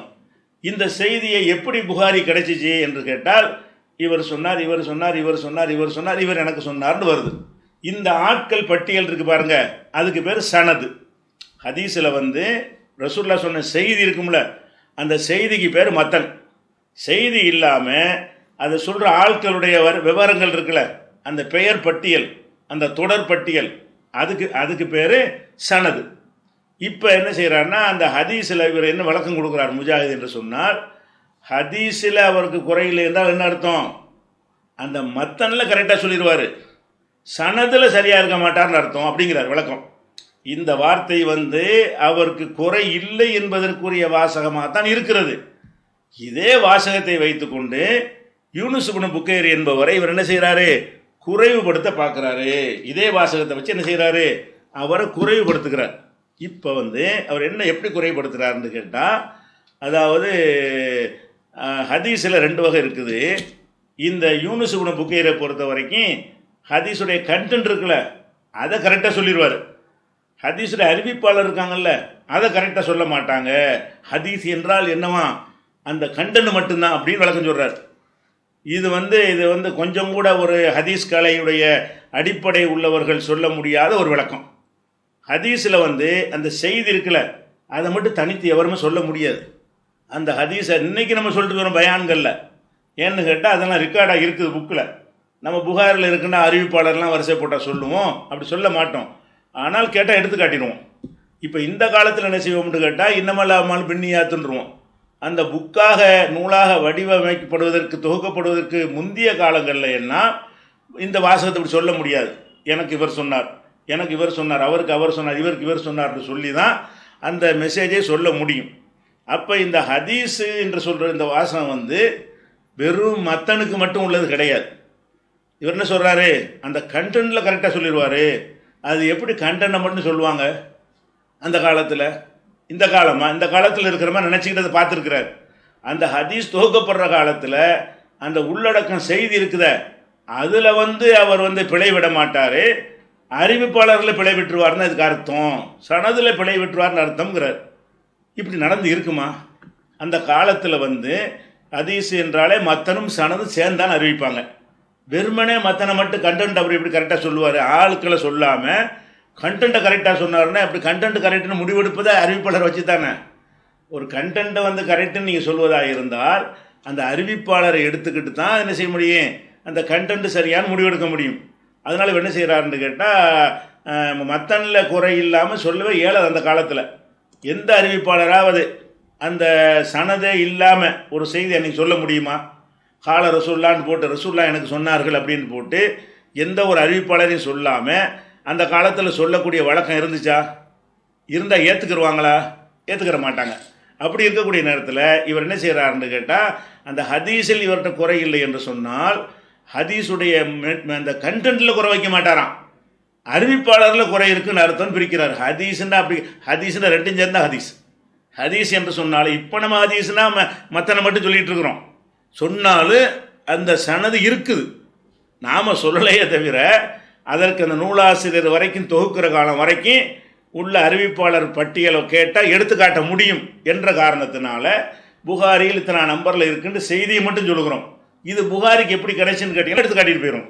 அப்போ இன்றைக்கும் ஹதீஸ் என்று சொன்னால் அந்த அறிவிப்பாளர்களோடு இருந்தால் தான் அதுக்கு பேர் ஹதீஸ். இல்லாட்டி வகையில் அவருக்கு வந்துச்சு திடீர்னு ஒரு செய்தி, அப்போ செய்தி வந்து என்ன செய்கிறாரு, ஹதீஸில் அவர்கிட்ட குறை இல்லைன்னு அவர் சொல்லியிருக்கிறார். ஹதீஸில் குறை இல்லை என்றால் என்ன அர்த்தம் தெரியுமா? அந்த கண்டென்ட்டை கரெக்டாக சொல்லிடுவாராம், அறிவிப்பாளர் கரெக்டாக சொல்ல மாட்டார்னு ஒரு விசித்திரமான இதுவரைக்கும் யாரும் கொடுக்காத விளக்கத்தை சொல்லுகிறார். இப்படியான ஒரு நிலைமை வந்து என்ன இல்லை, அந்த காலத்தில் இருக்கவில்லை. இந்த காலத்தில் உள்ளது நினச்சிக்கிட்டு அதை அவர் பார்த்துருக்கிறார். அதனால இது குறையே இல்லை. அவர் யூனுஸ் மேலே குறை சொல்கிறதுக்கு, யூனுஸ் இப்னு புக்கைர் மேலே குறை சொல்வதற்கு இதைத்தான் இதை ஒரு பிரதானமான வாதமும் வைக்கிறார். இந்த வாதம் வந்து ஏற்புடையது இல்லைங்கிற அதை ஃபஸ்ட்டு என்ன செய்யணும், விளங்கிக்கிறணும். அடுத்ததாக ஒரு சில பேர் அவரை பலவீனம்னு சொல்லியிருக்கிறாங்க. அதை வந்து நானும் அன்றைக்கி மறுப்பு சொல்லும்போது சொல்லிட்டேன். அதை வைத்துக்கொண்டு இந்த பலவீனம்னு இவர்கள் சொன்னதையெல்லாம் ஏன் நீங்கள் சொல்லவில்லை என்று சில வாதங்களை வைக்கிறார். அதாவது ஃபஸ்ட்டு நீங்கள் விளங்கிக்கிறன்னு, எந்த ஒரு அறிவிப்பாளர் எடுத்துக்கிட்டாங்க ஒரு 75% வசிக்கலாம். ஒரு உத்தேச கணக்கு எடுத்துக்கிட்டிங்கன்னா எந்த ஒரு அறிவிப்பாளர் எடுத்துக்கிட்டாலும் அதில் 100% இல்லாட்ட ஒரு 75% பேர் நம்பகமானவர்கள் என்ற பெயரில் அவங்க வந்து ஏற்றுக்கொள்ளப்பட்டிருப்பார்கள். அப்படி ஏற்றுக்கொள்ளவர்களுடைய உள்ள தேடி பார்த்தீங்கன்னு சொன்னால் அவங்களையும் நிலைமை கொஞ்சம் பேர் குறை சொல்லியிருப்பாங்க.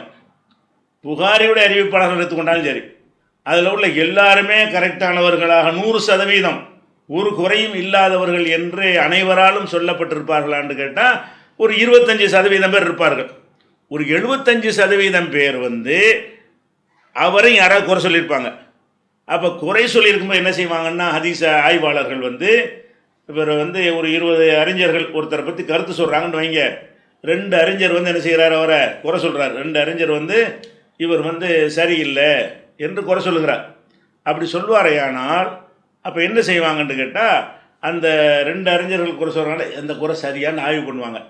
ஆய்வு பண்ணிவிட்டு இந்த விஷயம் வந்து இவர் சொன்ன கருத்து சரியில்லை, இந்த 18 பேர் கரெக்டாக சொல்லியிருக்கிறாங்கன்னு சொல்லி இந்த 2 பேருடைய குறையை அலட்சியப்படுத்தி விட்டு அவர் ஆத்தென்டிக்கான அறிவிப்பாளர்னு முடிவெடுத்துருவாங்க. அந்த ஆத்தென்டிக்கான அறிவிப்பாளர்னு முடிவெடுத்த ஆளை போய் தேடி பார்த்தாலும் அவர்கிட்டையும் குறை இருக்கும், அவர்கிட்டையும் குறை உள்ளதாக இருக்கும். இதை விளங்காமல் யூனுஸ் இப்னு புக்கைரை பற்றி சிலர் வந்து குறை சொல்லவில்லையா அப்படிங்கிற ஒரு வாசகத்தை வைக்கிறார். இதை வந்து இந்த வாதம் தவறு என்பதை விளக்குவதற்காக வேண்டி நம்ம வந்து ஒரு செய்தியை நிறைய காட்டலாம். ஒரு செய்தியை காட்டுறேன். புகாரியுடைய ஹதீஸ், புகாரியுடைய ஃபஸ்ட்டு ஹதீஸ், 1ஆம் நம்பர் ஹதீஸ். அந்த ஹதீஸில் வந்து அதுதான் இன்னமல்லாமல் பின்னியாத்துங்கிற ஹதீஸ். எண்ணங்களை பொறுத்து தான் செயல்கள் அப்படிங்கிற ஹதீஸ் இருக்குல்ல, இது பரவலாக மக்கள் மத்தியில் அதிகமாக அறியப்படுகிற ஹதீஸு. இதைத்தான் புகாரி இமாம் என்ன செய்கிறாருன்னா ஃபஸ்ட்டு ஹதீஸாக போடுறார். இதான் நீயத்து தான் முக்கியமாக இருக்கணும், நல்லெண்ணத்தோடு இதை அணுகணும், நானும் நல்லெண்ணத்தோடு அணுகியிருக்கிறேன் என்று காட்டுவதற்காக இந்த ஹதீஸை ஒரு முதல் ஹதீஸாக போட்டிருக்கலாம். இப்போ அதில் இந்த ஹதீஸை அறிவிக்கிறது யார்? அதாவது உமர் ரலியல்லாஹு அறிவிக்கிறாங்க. இன்னமல் அமால் பின்னியாத்தி என்று ரசூலுல்லாஹ் சொன்னதாக அறிவிக்கிற ஆள் யார்? உமர். அவங்க சஹாபி, பிரச்சனை என்பது ஆய்வு செய்ய மாட்டாங்க. அவர் யார்கிட்ட அறிவிக்கிறார்னு கேட்டால் அல்கமா பின் வக்காஸ் என்பவர்கிட்ட அறிவிக்கிறார். இந்த அல்கமா பின் வக்காஸ் என்பவர் வந்து தேடி பார்த்தா அவர் நல்ல ஆளாக தான் இருக்கிறார். அவர் யார்கிட்ட அறிவிக்கிறார்னு கேட்டால் முகமது பின் இப்ராஹிம் அத்தைமி, முகமது பின் இப்ராஹிம் அத்தைமி என்பவர்கிட்ட அறிவிக்கிறார்.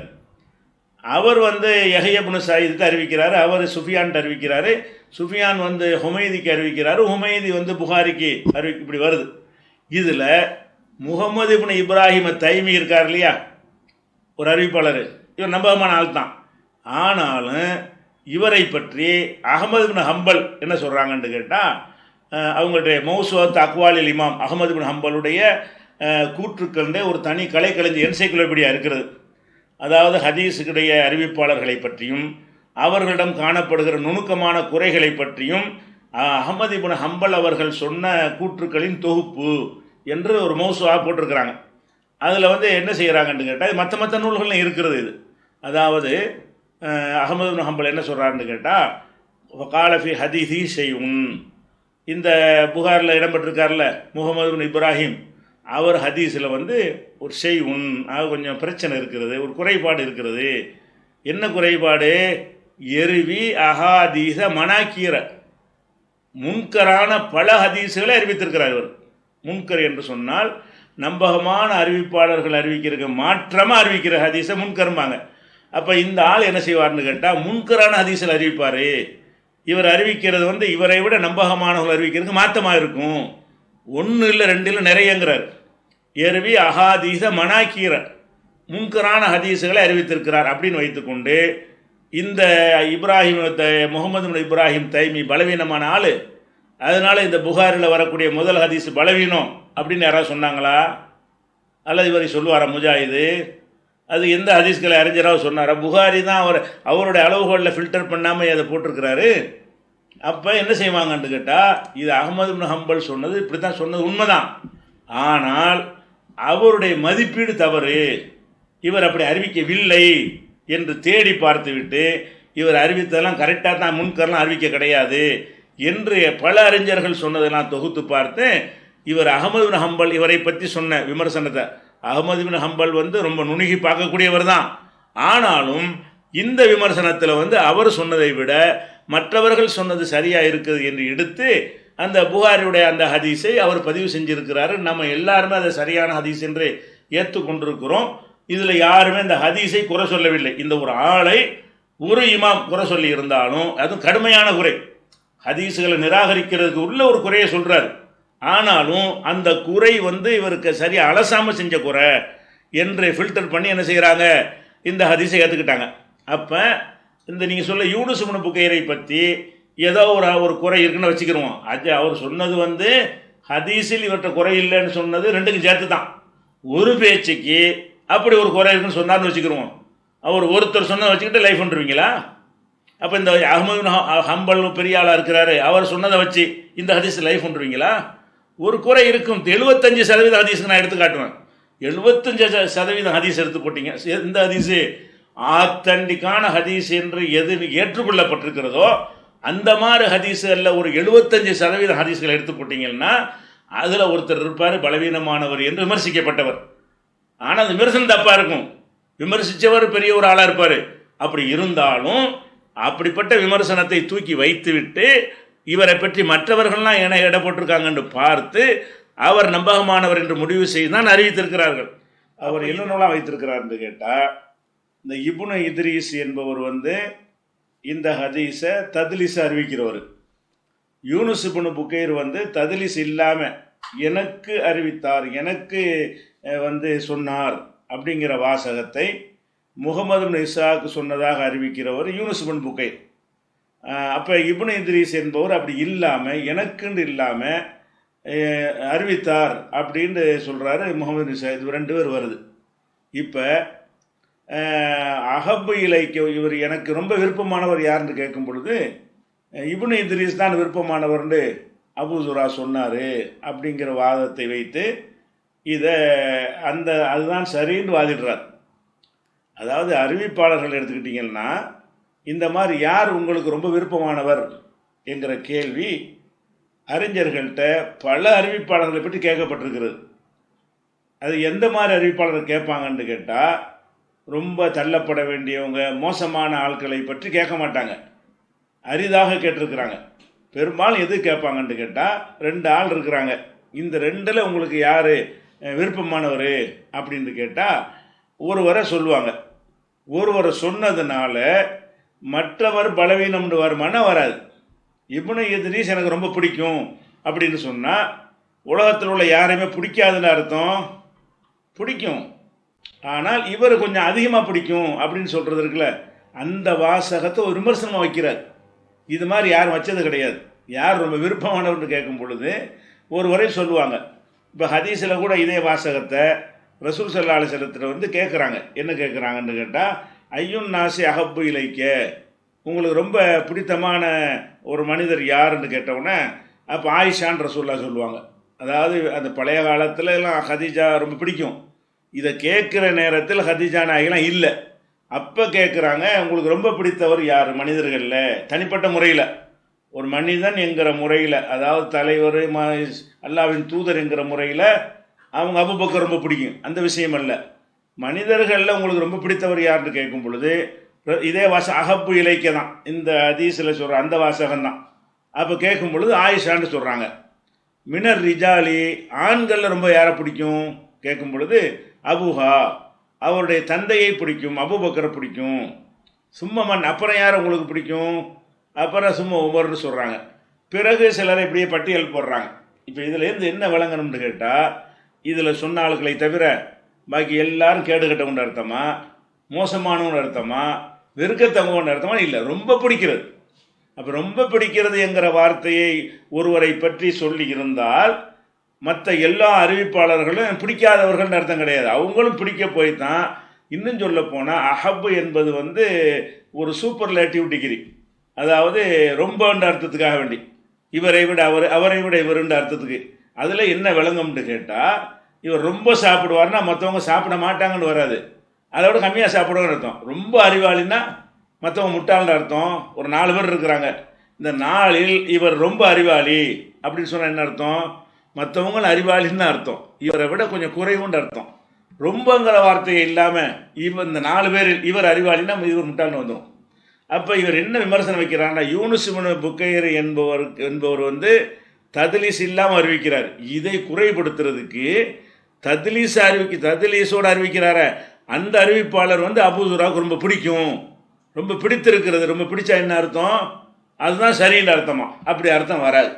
அதனால் இப்படி பார்த்தீங்கன்னு சொன்னால் அப்போ ஹதீஸில் வந்து மற்ற எல்லாம் பிடிக்காத அர்த்தமா? உங்களுக்கு யார் ரொம்ப பிடிச்சவர்னு கேட்கும்போது ஆயிஷான்னு சொன்னாங்களே, அதுக்கு என்ன அர்த்தம்? ஹதீஸில் என்னென்னு கேட்டால் இதை இப்னு அபூ ஹாத்தம்கிட்ட வந்து கேட்குறாங்க, மன் அஹப்பு இலைக்க, முத்தரிஃப் உங்களுக்கு ரொம்ப பிரியமானாலா, இஸ்மாயிலுங்கிறவர் பிடிக்குமா? முத்தரிஃபுங்கிறார். அப்படி சொன்னாலும் இப்படி சொல்லிவிட்டு என்ன செய்கிறாருன்னா ஓ மாதாலிக்கு லம்யூ லைஃபு, இப்படி சொன்னாலும் அந்த ரொம்ப பிடிக்கும்ல, அவர் அல்லாத இன்னொரு அறிவிப்பாளர் இருக்கார்ல இஸ்மாயில், அவரை பலவீனமாக்கலை. அப்போ என்ன செய்கிறாங்கன்னா ரொம்ப பிடிக்கும் என்கிற வார்த்தை வந்து மற்றவரை பலவீனப்படுத்துவதற்குரிய சொல்லு இல்லை. இவர் வந்து ஒரு 100% அவருக்கு பிடிக்கும் என்று சொன்னால் மற்றவங்கள ஒரு 99% பிடிக்கும், அல்ல 98% பிடிக்கும், சின்ன அளவில் கொஞ்சம் கம்மி. அப்போ எதனால் இந்த கேள்வி வருதுன்னு கேட்டால் 2 பேரும் சமங்கிற நிலையில் வைத்து மக்கள் பார்க்குறாங்க. அவர் சமமான ஆள்னு பார்க்கக்கூடிய நேரத்தில் தான் இந்த கொஸ்டினே வரும். மக்களுக்கே பளிச்சுன்னு தெரிகிற விஷயத்தில் கேள்வி வருமா? வராது. மக்களுக்கு நல்லா தெரியும் இந்த 2 பேரில் இருந்தால் நல்ல ஆள் கொஞ்சம் கம்மி அப்படின்னு தெரிஞ்சால் கேள்வி அறிஞர்கிட்ட போய் கேட்க மாட்டாங்க. இது எல்லாருக்கும் தெரிஞ்சிருக்கிறது, இவங்க 2 பேரும் ஈக்குவலாக நின்றுட்டுருக்குறாங்க. அப்படி இருக்கிற நேரத்தில் கேட்கும் பொழுது தான் யார் ரொம்ப பிடிக்கும்னா அவர் ரொம்ப பிடிக்குங்கிறார். இந்த ரொம்ப பிடிக்கும் என்று வேற ஒருத்தருக்கு சொன்ன விமர்சனம் இவர் யூனுஸ் இப்னு புக்கைரை பலவீனம்னு காட்டுமா? இப்படி தான் ஹதீஸுகளை வந்து பலவீனத்தை கண்டுபிடிக்கிறதா? அப்போ இது மாதிரியான வாசகம்லாம் என்ன இல்லை. நிறைய ஹதீஸ் உசூல் எடுத்தீங்கன்னா எனக்கு ரொம்ப பிடிக்குங்கிற வார்த்தை அடித்து பாருங்கள். 2 பேரை பற்றி கேட்கும் பொழுது அவங்க 2 பேரும் நல்ல ஆளுகளை தான் இருப்பாங்க. ரொம்ப பிடிக்கும்னு சொன்னதுனால ஒருத்தர் பலவீனன்று வந்து இது வரைக்கும் யாரும் அதை வாதிட்டது கிடையாது. இதை ஒரு வாதமாக வைக்கிறார். அப்போ யூனுஸ் இப்னு புக்கைரை பலவீனப்படுத்துவது இவர் சொன்ன இந்த வாதம் நிற்குமான்னா நிற்காது. அதே மாதிரி நமக்கு தெரியும் சுஃபியான் சௌரி எவ்வளோ பெரிய ஒரு மேதைன்னு நமக்கு தெரியும். ஷுபா இந்த ஹதீஸ் கலைக்கே முன்னோடி அவர் தான். அப்போ இந்த 2 பேரை பற்றி கேட்கும் பொழுது ஷுபா உங்களுக்கு உறுதியானவரா சுஃபியான் உறுதியானவரான்னு கேட்குறாங்க. அப்போ என்ன செய்கிறாங்க, அதுக்கு என்ன பதில் சொல்கிறாருன்னு கேட்டால் சுஃபியான் வந்து ஹாஃபிலான ஒரு மனிதர், சாலிகான மனிதர், ஆனால் ஷுபா அதை விட உறுதியானவர் அப்படிங்கிறாங்க. அப்போ ஷுபா வந்து அதை விட உறுதியானவர் அப்படின்னு சொன்னால் சுஃபியான் மட்டம்னு அர்த்தமா? சுஃபியானை வந்து மட்டப்படுத்தின அர்த்தமா? இல்லை. 2 பேரையும் இப்படி கம்பேர் பண்ணும்போது இவர்கிட்ட கொஞ்சம் தூக்கலாக இருக்குது. அப்போ இந்த மாதிரியான வாசகங்கள் ஹதீஸில் நிறைய இருக்கிறது. அதே மாதிரி யஹ்யா இப்னு சயீத் அவங்கள்ட்ட வந்து இப்னுல் மதீனி கேட்குறாரு, ஐயுமா கான் அஹ்ஃபதுல் அஹாதீஸ் திவால், நீண்ட ஹதீஸுகளை நன்கு மனப்பாடம் செய்தவர்கள் யார்? இந்த 2 பேரில் யார்? சுஃபியான் ஷுபா. சுஃபியான் ஷுபாவில் வந்து நீண்ட பெரிய ஹதீஸ் வரும், சின்ன சின்ன யார் மனப்பாடம் பண்ணிடலாம், ஒரு பக்கம் 1.5 பக்கத்துக்கு வரும். அவ்வளோ பெரிய ஹதீஸுகளை வந்து நல்ல மனப்பாடம் பண்ணுறவர் யாராக இருக்கும்? ஷுபா நல்லா மனப்பாடம் பண்ணுவாரா அல்லது சுஃபியான் பண்ணுவாரான்னு கேட்கும்போது ஷுபா தான் பண்ணுவாருங்கிறாங்க. இதனால் அவர் மற்றவர் பலவீனன்ற அர்த்தமா? இது சொல்லிவிட்ட காரணத்தினால் சுஃபியான் இடம்பெற எல்லா ஹதீஸும் பலவீனமான யாராவது சொல்லுவாங்களா? அப்போ இப்போ பலவீனத்துக்கு நீங்கள் சொல்கிற விமர்சனம் வந்து ஒரு ரீசன் இல்லை, ஒரு கணக்கில் கொண்டு வராத ஒரு காரணத்தை வைத்து கொண்டு அவர் நம்பகமானவருக்கு அம்புட்டு ஆதாரத்தை காட்டியிருக்கிறோம். நீங்கள் நம்பகம் இல்லைங்கிற காட்டின வாதம் என்ன?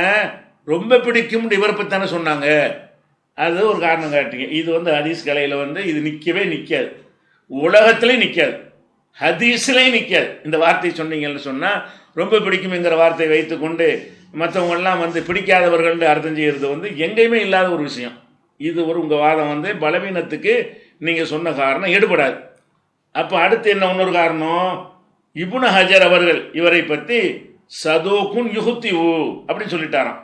இவர் உண்மையாளர், ஆனால் கொஞ்சம் தவறு இழைப்பார். உண்மையாளர் தான். ஹத்தாண்டா என்ன அர்த்தம்? அவர் அறியாமல் தவறு வர்றது. இந்த கொலை செய்கிற பற்றி கூட எல்லாம் சொல்கிறான்ல, யார் ஒருத்தன் தவறுதலாக கொலை செய்துவிட்டானோ அவனுக்கு கிசாசு தண்டனை கிடையாது. அந்த கொலைக்காக நஷ்டஈடு குடும்பத்தார் கொடுக்கணும்னு இருக்குது. ஹத்தாண்டா என்ன அர்த்தம்னு கேட்டால் நம்ம நல்லா கரெக்டாக தான் இருப்போம், வேணும்னு செய்கிறது இல்லை, 1-2 தவறாக வந்துவிடும். கொஞ்சம் தவறுண்டு வரக்கூடிய ஒரு ஆளாக இருக்கக்கூடிய ஆளாக இருந்திருக்காரு, உண்மையாளர்னு சொல்கிறார். இந்த வாசகம் இப்னு ஹஜருடைய இந்த வாசகம் ஒருவரை பலவீனப்படுத்துமா? உண்மையாளர் சர்டிஃபிகேட் கொடுத்தாச்சு, சில தவறு செய்யக்கூடாது, அதிகமாக தவறு செய்யக்கூடியவர் அப்படிலாம் சேர்த்தலாம் சொல்லுவாங்க. அப்படி இல்லாமல் வெறுமனே ஒரு தவறு இழைக்கும் உண்மையாளர் அப்படின்னு சொன்னால் அதனுடைய மீனிங் என்ன? அது வந்து ஒருவரை தள்ளுவதற்கு உரிய விஷயமா அப்படின்னு கேட்டால் அப்படி ஒரு விஷயம் இல்லை. இந்த மாதிரியான வாசகம் இதே இப்னு ஹஜர் அவர்களால் நிறைய பேருக்கு பயன்படுத்தப்பட்டிருக்கிறது. அவங்களெல்லாம் புகாரி முஸ்லீமுடைய அறிவிப்பாளர்களாக இருக்கிறாங்க.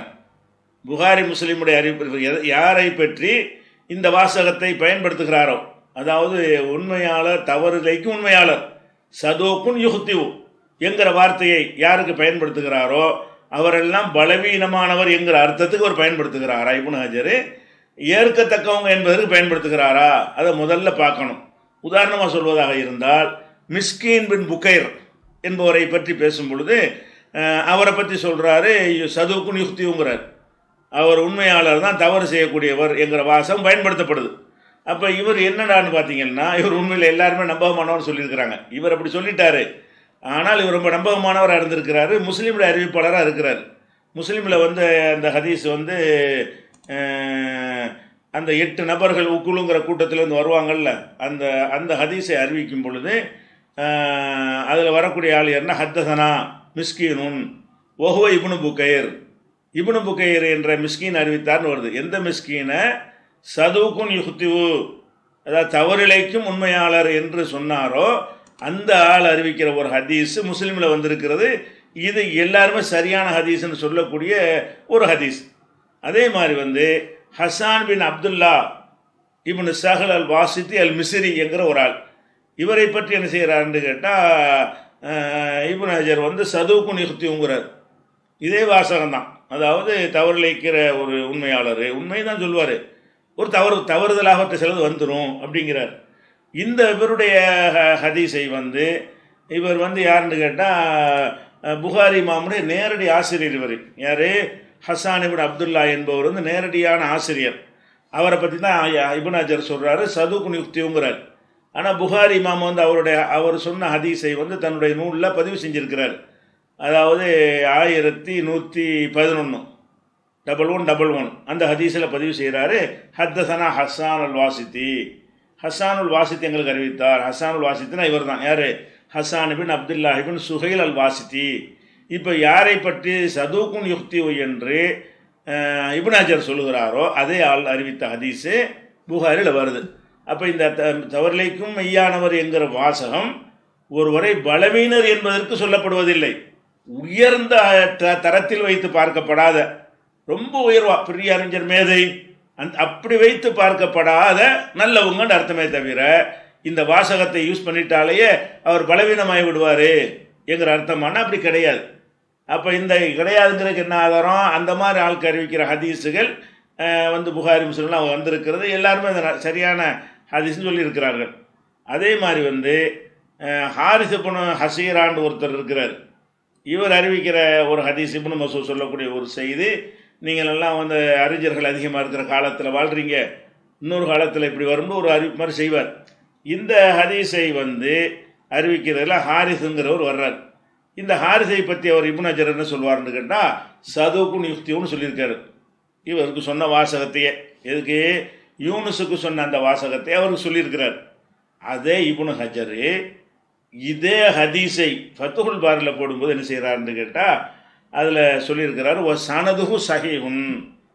ஃபத்துஹுல் பாரில் இந்த யாரை எந்த ஆளை பற்றி சதுவுக்கும் யுக்தியும்னு சொல்கிறாரோ அவர் அறிவிக்கிற ஹதீஸை எடுத்து ஃபத்துஹுல் பாரியில் இப்னு ஹஜர் தன்னுடைய புகாரியின் விளக்க உரையில் போடும் பொழுது என்ன சொல்வார்னு கேட்டால் ஓ சனதுஹு சஹீஹுன், இதனுடைய அறிவிப்பாளர் வரிசை சரியானதாக இருக்கிறது.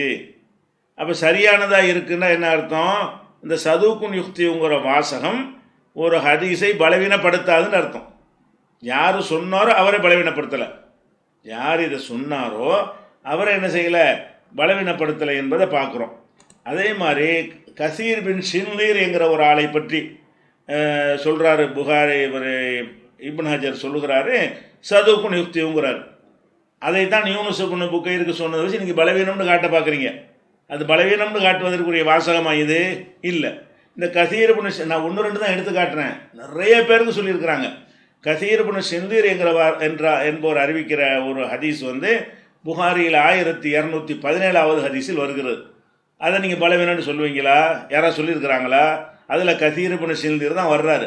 அப்போ சதுவுக்கும் யுக்தியோ என்பது வந்து ஒரு ஹதீஸை தள்ளி விடுவதற்கு உள்ள அளவுக்கு மட்டமான ஒரு ஆளாண்டா கிடையாது. டாப் லெவலில் 100க்கு 100 மார்க் கொடுக்க முடியாத ஆள்ன்ற அர்த்தமே தவிர பாஸ் மார்க்கெல்லாம் தாண்டி ரொம்ப ஒரு தரத்தில் உள்ளவர் என்பதுதான் என்ன செய்யுது அதுக்கு அர்த்தம். அதனால் இப்படி வந்து நிறைய நம்ம என்ன இதை முஸ்லீமில் இந்த ஹதீஸ் எல்லாம் வந்திருக்கிறது. அப்போ இந்த சதுவுக்கும் யுக்தியோ என்கிற வாசகம் வந்து வைத்துக்கொண்டு என்ன செய்யக்கூடாது, இப்படி சொல்லக்கூடாது. அதே மாதிரி வந்து ஹாரிஸ் இப்னு உபைத் என்கிறவரை பற்றி சொல்லும் பொழுது தக்ரீபுல் இப்னு ஹஜர் சொல்கிறாரு சதுவுக்கும் யுக்தியோங்கிறார். யாரே? ஹாரிஸ் இப்னு உபைத். அவர் அறிவிக்கிற ஹதீஸ் வந்து முஸ்லீமில் இடம்பெற்றிருக்கிறது. இது எதுக்கு முஸ்லீம் புகார்னு சொல்கிறோம்னு கேட்டால் அவங்க ஃபில்டர் பண்ணி அறிவிக்கக்கூடிய, அதுலேயும் தவறுகள்லாம் வரலாம், அது ஒரு விஷயம்.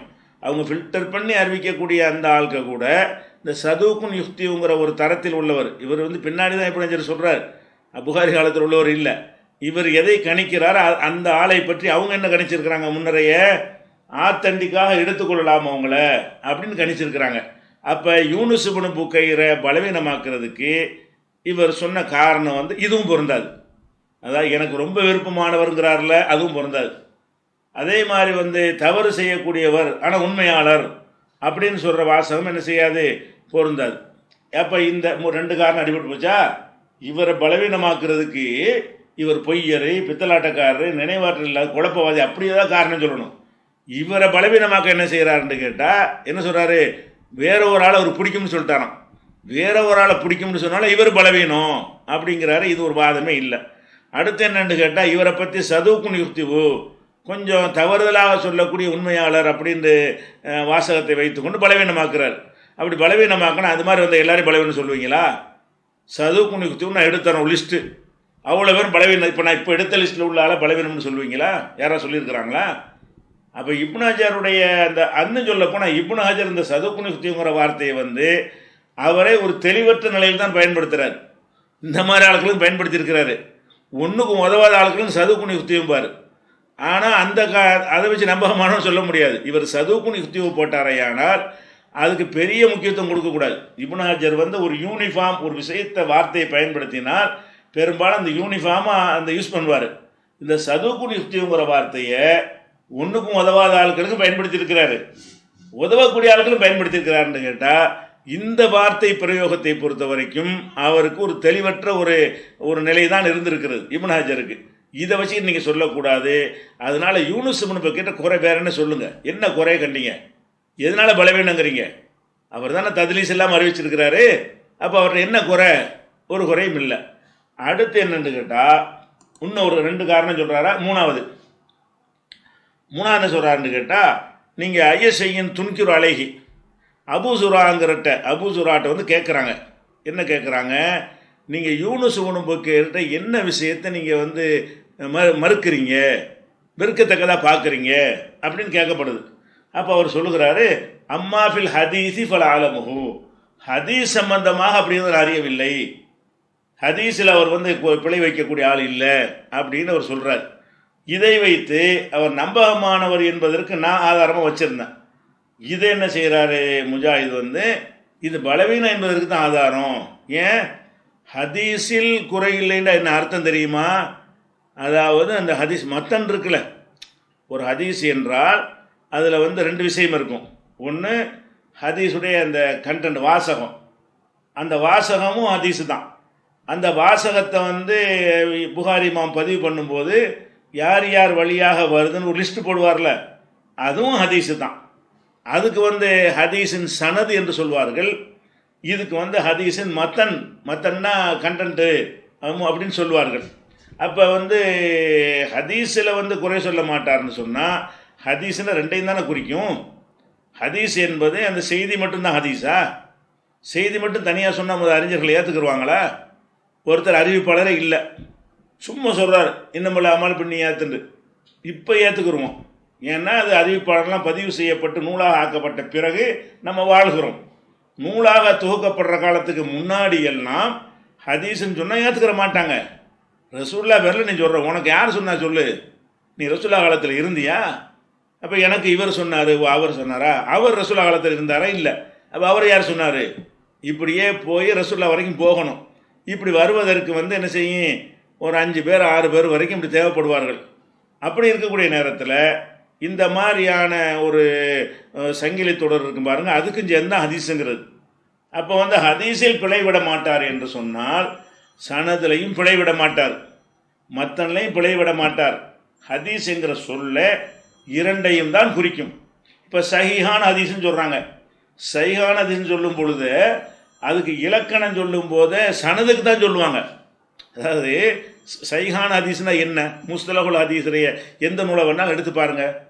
அதான் ஹதீஸுடைய கலை, அந்த கலை சம்பந்தமாக எழுதப்பட்ட எந்த நூலை எடுத்து பார்த்தாலும் சரியான ஹதீஸ் என்றால் என்னவென்று சொன்னால், எதனுடைய அறிவிப்பாளர் வரிசை தொடர்பு அறுந்து போகாமல் வரிசையாக சங்கிலியாக இருக்கிறதோ, எதில் வந்து பலவீனமானவர்கள் இல்லையோ, எதில் வந்து சாது அதாவது அதை விட நம்பகமானவர்களுக்கு மாற்றமாக இல்லையோ, எதில் நுணுக்கமான குறை இல்லையோ, அதுதான் சஹீஹான ஹதீஸுங்கிறாங்க. இப்போ ஹதீஸுக்கு விளக்கம் சொல்லும் போது கண்டென்ட்டை சொல்லலை, இன்னமல்லாமல் பின்னியாத்த சொல்லலை. அதை எனக்கு இவர் சொன்னார், உனக்கு அவர் சொன்னார், அவருக்கு சொன்னார், அந்த அந்த பேர் பட்டியல் இருக்குதே, அதை போய் தான் ஹதீஸ்ன்னு சொல்கிறாங்க. சரியான ஹதீஸ் என்பதற்கு அளவுகளை என்ன? இதுதான். அப்போ ஹதீஸில் குறை செய்ய மாட்டார்னா ஹதீஸ்னால இந்த 2ம் தான். ஹதீஸ்னா வெறுமனே அறிவிப்பாளர் மட்டும் சொன்னால் ஹதீஸான அதில் என்ன இருக்குது மெசேஜ்? ஒரு செய்தியை சொல்லிவிட்டு தான் இந்த செய்தியை ரசூலுல்லாஹ் சொன்னாங்க, ரசூல்லாட்ட வந்து உமர் கேட்டார், உமர்கிட்ட வந்து அல்கமா கேட்டார், அல்கமாட்டிருந்து இப்ராஹிம் கேட்டார். இப்படி ஒரு லிஸ்ட்டை போட்டு கடைசியாக எனக்கு புகாரி எனக்கு இவர் சொன்னார்னு ஒன்று முடிக்கணும். இப்படி சொல்வதற்கு ஒரு 5 பேர் 6 பேர் 4 பேர்லாம் தேவைப்படுவாங்க. அவங்க வாழ்ந்த காலத்துக்கு தகுந்தவாறு. ரசூல்லாட்டிலேருந்து வர்றதா இருந்தால் 4 பேரை கடந்து தான் வர முடியும், ஒரு 5 பேரை கடந்து தான் வர முடியும், 6 7 பேரை கடந்தெல்லாம் கூட வரும். இப்படி அந்த ஹதீஸ் வரக்கூடிய நேரத்தில் இந்த பேர் வரிசை இருக்குத, இது கரெக்டாக இருப்பதை வைத்து தான் சரியான ஹதீஸ் என்கிற ஒரு முத்திரையை கொடுக்குறாங்க. அல் ஹதீஸு சஹீஹ்னு தேடி பாருங்கள். இதில் முஸ்தலஹுல் ஹதீஸில் ஹதீஸ் கலை உசூலில் போய் தேடி பார்த்தீங்கன்னா சரியான ஹதீஸ் என்பது என்னவென்று சொன்னால் சங்கீதத்துடன் அறுந்து போகாமல் இருக்கணும். மெசேஜ் சொல்லவே இல்லை, அவங்க ஆளத்தான் சொல்கிறாங்க. அப்போ வந்து ஹதீஸில் பிழை செய்ய மாட்டார் என்றால் என்னது, இதுதான் அர்த்தம். அப்போ ஹதீஸில் அவர் பிழை செய்ய மாட்டார் என்று சொன்னால் ஹதீஸ் அல்லாத வேற வேறு விஷயங்களை பேச மாட்டோம். ஒரு மனிதன் பேசுகிறான் என்றால் ஹதீஸை மட்டுமா பேசுவான்? இல்லை. இப்போ நம்மளே மார்க்க விஷயத்தையும் பேசுவோம், குர்ஆன்லேருந்து ஒன்று எடுத்து சொல்லுவோம், ஹதீஸ்லேருந்து ஒன்று எடுத்து சொல்லுவோம். இதை விட்டு வெளியே சாதாரணமாக மக்களோட மக்களாக பழகும் பொழுது நம்ம என்ன செய்வோம், ஒரு ஜோக் அடிச்சுக்கிறோம், முன்ன பின்ன ஒரு தமாஷ் பண்ணிக்கிறோம், கூட குறைய பேசுவோம். அதில் சில பேர் என்ன செய்வாங்கன்னா கொஞ்சம் சேர்த்துன்னு சொல்லிடுவாங்க. ஆனால் அல்லாஹ்வுடைய வேதம் வரும்போது அதில் போய் குர்ஆனில் இருக்குன்னு இல்லாத சொல்ல மாட்டாங்க, ஹதீஸில் இருக்குன்னு இல்லாத சொல்ல மாட்டாங்க. அப்போ இந்த யூனுஸ் இப்னு புகைருடைய குறை என்னன்னு கேட்டால் ஹதீஸில் ஒன்றும் செய்ய மாட்டார், வெளியில் பேசும் பொழுது கொஞ்சம் ஏதாவது கூட குறை சொல்கிற ஆள் அவர் அப்படிங்கிறாங்க. இது வந்து ஹதீஸில் அவர் பேணுதலாக இருப்பார் என்று உறுதி செய்யப்பட்டு இருந்தால் வெளியே கூட குறைய பேச ஹதீஸை பாதிக்காது. அப்போ இது இதுதான் அர்த்தம் நம்ம சொன்னால் அதுக்கு என்ன விளக்கம் கொடுக்குறாருன்னு கேட்டால், இவர் ஹதீஸ்னா என்னது, அந்த கண்டென்ட் மத்தன்னு தான், அது கரெக்டாக சொல்லிடுவார், சனதில் பிழை விட்டுருவார்னு அதை பிரிக்கிறார். அப்படி அர்த்தம் வராது ஹதீஸில். அப்போ இந்த ஹதீஸில் நம்பகமானவர், ஹதீஸில் பலவீனமானவர்னு வர்ற வார்த்தைகள்லாம் என்ன அர்த்தம் செய்வீங்க? ஹதீஸை எடுத்துக்கிட்டிங்கன்னா இவர் ஹதீஸில் லைஃபுன் பில் ஹதீஸ், ஹதீஸில் பலவீனமானவர்னா மத்தனில் பலவீனமானவரா? அறிவிப்பாளர் சொல்கிறதெல்லாம் பலவீனமே வரும். அப்போ இவர் என்ன செய்கிறாரு, இவர் யூனுஸ் இப்னு புகைரு இன்னமல்லாமல் பின்னிய அந்த மத்தனை கரெக்டாக சொல்லிவிடுவார், அறிவிப்பாளர் விஷயத்தில் பிழை செஞ்சிருவார் என்று இதுக்கு அர்த்தம் செய்கிறார். அந்த அர்த்தம் வராது. அது என்ன அப்படி செய்கிறாருன்னு அப்படி சில பேர் என்ன செய்வாங்கன்னா அறிவிப்பாளர்லையும் மெசேஜை கரெக்டாக சொல்லிவிட்டு அறிவிப்பாளரில் சின்ன சேஞ்ச் பண்ணிடுவாங்க யாவ குறைவுனால. ஹதீஸை மனப்பாடம் பண்ணுறதுக்கும் அறிவிப்பாளர் மனப்பாடம் பண்ணுறதுக்கும் ஒரு வித்தியாசம் இருக்குது. ஹதீஸை மனப்பாடம் பண்ணும்போது அது ஒரு செய்தியாக இருக்கிறதுனால அதோட அறிவும் சேர்ந்து நினைவாற்றலோடு கலந்து வர்றதுனால அது தப்பாக சொல்ல மாட்டோம். இன்னமாண்டு ஆமால் தான் வரணும், இல்லாட்டி வேறு அர்த்தம் மாறிக்கணும்னு கரெக்டாக வச்சுக்கிறோம். பேரை சொல்லும் பொழுது அதுக்கு ஒரு அது ஒரு லாஜிக் ஒன்றும் கிடையாது, என்ன மாதிரி வருது அப்படி சொல்லி விட்றது தான். அப்படி வர்றதுனால என்ன செய்வாங்கன்னா அபு இப்ராஹிம் இப்படி இப்ராஹிம்ன்றவர், அது அபு இப்ராஹிம் என்ற ஒரு சொல்கிறவர் உதாரணத்துக்காக வேண்டி சொல்கிற இடத்துல இப்னு இப்ராஹிம் ஒருத்தர் சொல்லிடுவார். இப்படி சனதில் பிழை விட்டு மத்தனில் பிழை விடாதவர்கள் என்ன செய்வாங்க, இருக்கத்தான் செய்கிறாங்க. ஆனால் அது ஹதீஸுங்கிற வார்த்தையை வச்சு சொல்லக்கூடாது. அது எப்படி செய்யணும், அவர் சனதில் கொஞ்சம் குறை வைத்து விடுவார், மத்தனில் கரெக்டாக சொல்லிடுவார், அப்படி சொல்லுவாங்களே தவிர ஹதீஸில் பிழை விடுவார்னு சொல்ல மாட்டாங்க. ஹதீஸில் பிழை விடுவார் என்று சொன்னாலேயே ரெண்டுக்கும் பொதுவான வார்த்தை. ஹதீஸ் என்கிற சொல்லு அதில் உள்ள அந்த செய்திக்கும் பொதுவானது, அந்த அறிவிப்பாளர் வரிசை சொல்கிறோம்ல அதுக்கும் பொதுவானது.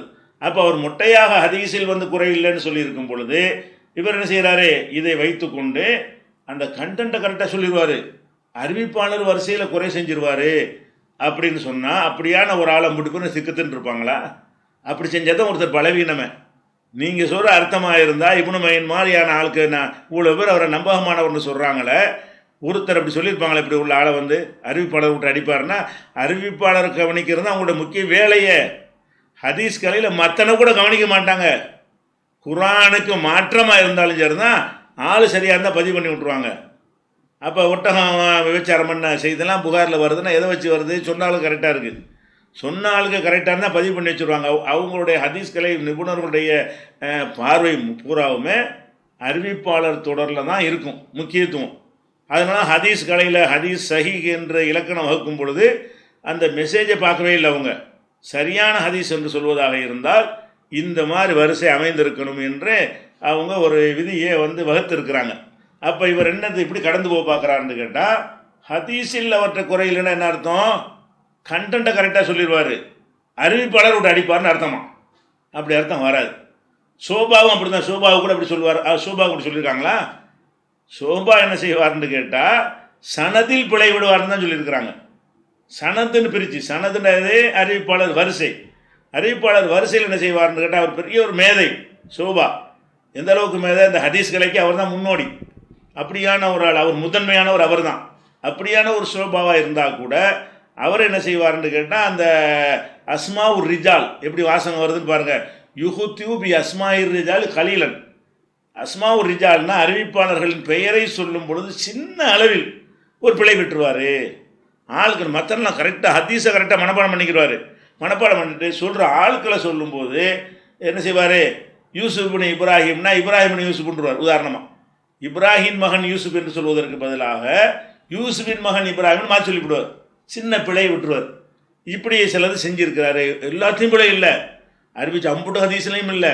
ஒரு 1000 ஹதீஸ் அறிவிச்சாருன்னா ஒரு 4 ஹதீஸில் 5 ஹதீஸில் அப்படி பிழை விட்டுருப்பார். சின்னதுன்னு அது அர்த்தம். சின்ன அளவில் கொஞ்சம் பேரை மாற்றி சொல்லிடுவார். அதை சொல்லும்போது என்ன வார்த்தை யூஸ் பண்ணுவாங்க, சனதில் பிழை விடுவார், அஸ்மா ஒரு ரிஜாலில் பிழை விடுவார்னு சொல்லுவாங்களே தவிர ஹதீஸில் பிழையிட மாட்டார்கள். இன்னும் சொல்ல போனால் சிக்கத்துன் சபத்துன் ஃபில் ஹதீசி. இவரை பற்றி சொல்லும்போது, ஷோபாவை பற்றி சொல்லும் பொழுது ஹதீஸில் நம்பகமானவர், உறுதியானவர். கான யுஹுத்யூபி அஸ்மாயி ரிஜாலி கலீலா. அறிவிப்பாளர்கள் பெயரை சொல்லும்போது சின்ன அளவில் பிழை விடுவார். இந்த மாதிரி தான் சொல்லுவாங்க. இந்த மாதிரி வார்த்தையை சொல்ல மாட்டாங்க. ஹதீஸில் பிழை விட மாட்டார் என்றால் சனதுலையும் பிழை விட மாட்டார், மற்றன்லையும் பிழை விட மாட்டார். ஹதீஸ் அல்லாத பேச்சுக்களில் என்ன செய்வார், அவர் பிழை விடுவார்னு அதுக்கு என்ன செய்யணும், எடுத்துக்கொள்ளணும். இது ஒரு விஷயம். அது அப்புறம் இதுலேருந்து நம்ம என்ன வழங்கணும்னு கேட்டால், இவரை பலவீனப்படுத்துவதற்காக வேண்டி ஒரு வாசகத்தை எடுத்து காட்டுகிறாரு. அது பலவீனப்படுத்தாது, அப்படியே வச்சுக்கிறோம். பலவீனப்படுத்துச்சுன்னு வச்சுக்கிறோம். ஒரு ஆள் பலவீன ஒரு காரணத்தை சொல்லிவிட்டார். அப்போ நான் என்ன மாதிரி முடிவு எடுக்கிறது, மற்றவங்களாம் என்ன சொல்லியிருக்காங்கன்னு பாருங்கள். இவர் அப்படியான ஆள் கிடையாது, நம்பகமான ஆள்னு சொல்லிட்டாங்க. சனதில் பெரட்டக்கூடிய ஆள் இல்லைன்னு வருகிறது, அதில் தெரிகிறது. அப்போ இந்த ஒரு ஆளுடைய மிஷன் விட்டுற வேண்டியதானே. இந்த ஒரு ஆளுடைய முறை இப்படி தான் நிறைய அந்த ஹதீஸுகள்லாம் இருக்கிறது. புகாரியில் உள்ள விஷயத்தைலாம் அந்த ஹதீஸில் அந்த மாதிரியான ஆட்கள்லாம் வந்திருக்கிறார்கள். அப்போ இந்த வாதமும் அவரை பலவீனம் என்று சொல்வதற்கு இந்த வாதம் என்ன செய்யாது, நிற்காது. அப்போ அவர் பலவீனம் என்று சொல்வதற்கு இந்த 3 காரணத்தான் சொல்கிறார். அப்போ ஒரு ஆளை பலவீனம்னு சொல்வது இப்படி தான் ஆய்வு பண்ணுவீங்களா, இப்படி தான் சொல்வதா? அப்போ என்ன மாதிரியான வாசகங்கள் பலவீனப்படுத்தாது அதை போய் சொல்லிக்கொண்டு அவரை பலவீனங்கிறீங்க. அவர் பலவீனமானால் கிடையவே கிடையாது என்பதை இதை முதல்ல பதிவு செய்திருக்கிறார்கள். அப்போ இது ஒரு வாதமா? இவர் பலவீனம், யூனுஸ் இப்னு புகைர் பலவீனமானவர் என்பதற்கு ஒரே ஒருத்தர் சொன்ன ஒரு வாதத்தை வைத்துக்கொண்டு பலவீனம்னு சொல்கிறதா? உதாரணமாக ஹதீஸுகள் அறிவிப்பாளர்களை எடை போடுவதில் முதல் இடத்தில் இருப்பவர் யார், யஹ்யா இப்னு மயீன். அவர் சொல்லிட்டு அப்பீலே கிடையாது, அந்த அளவுக்கு நுணுகி பார்க்கக்கூடிய ஒரு ஆள். அவர் என்ன செய்கிறாரு, கான சிக்கத்துன், அவர் நம்பகமானவர். நம்பகமானவர் என்று சொன்னால் அவரை ஃபில்டர் பண்ணி தேடி அவரை பற்றின எல்லா விமர்சனையும் தொகுத்து பார்த்துவிட்டு நம்பகமானவர் என்று நற்சான்று கொடுக்குறார் யார், இப்னு மயீன். அதுபோக கான சதூகன், அவர் உண்மையாளராகவும் இருந்தார். நம்பிக்கையாளர் என்றும் சொல்லியிருக்கிறார், உண்மையாளர் என்றும் சொல்லியிருக்கிறார். இதை வைத்து கொண்டு நம்ம நம்பகமானவர்னு சொல்கிறோம். சரியா? ஒன்று. அதே மாதிரி உஸ்மான்கிறவர் அவர் சொல்கிறார் லா பஅஸபிஹி, இவர்கிட்ட எந்த ஒரு குறையும் இல்லை, பரவாயில்லை அப்படின்னு சொல்கிறார். அதே மாதிரி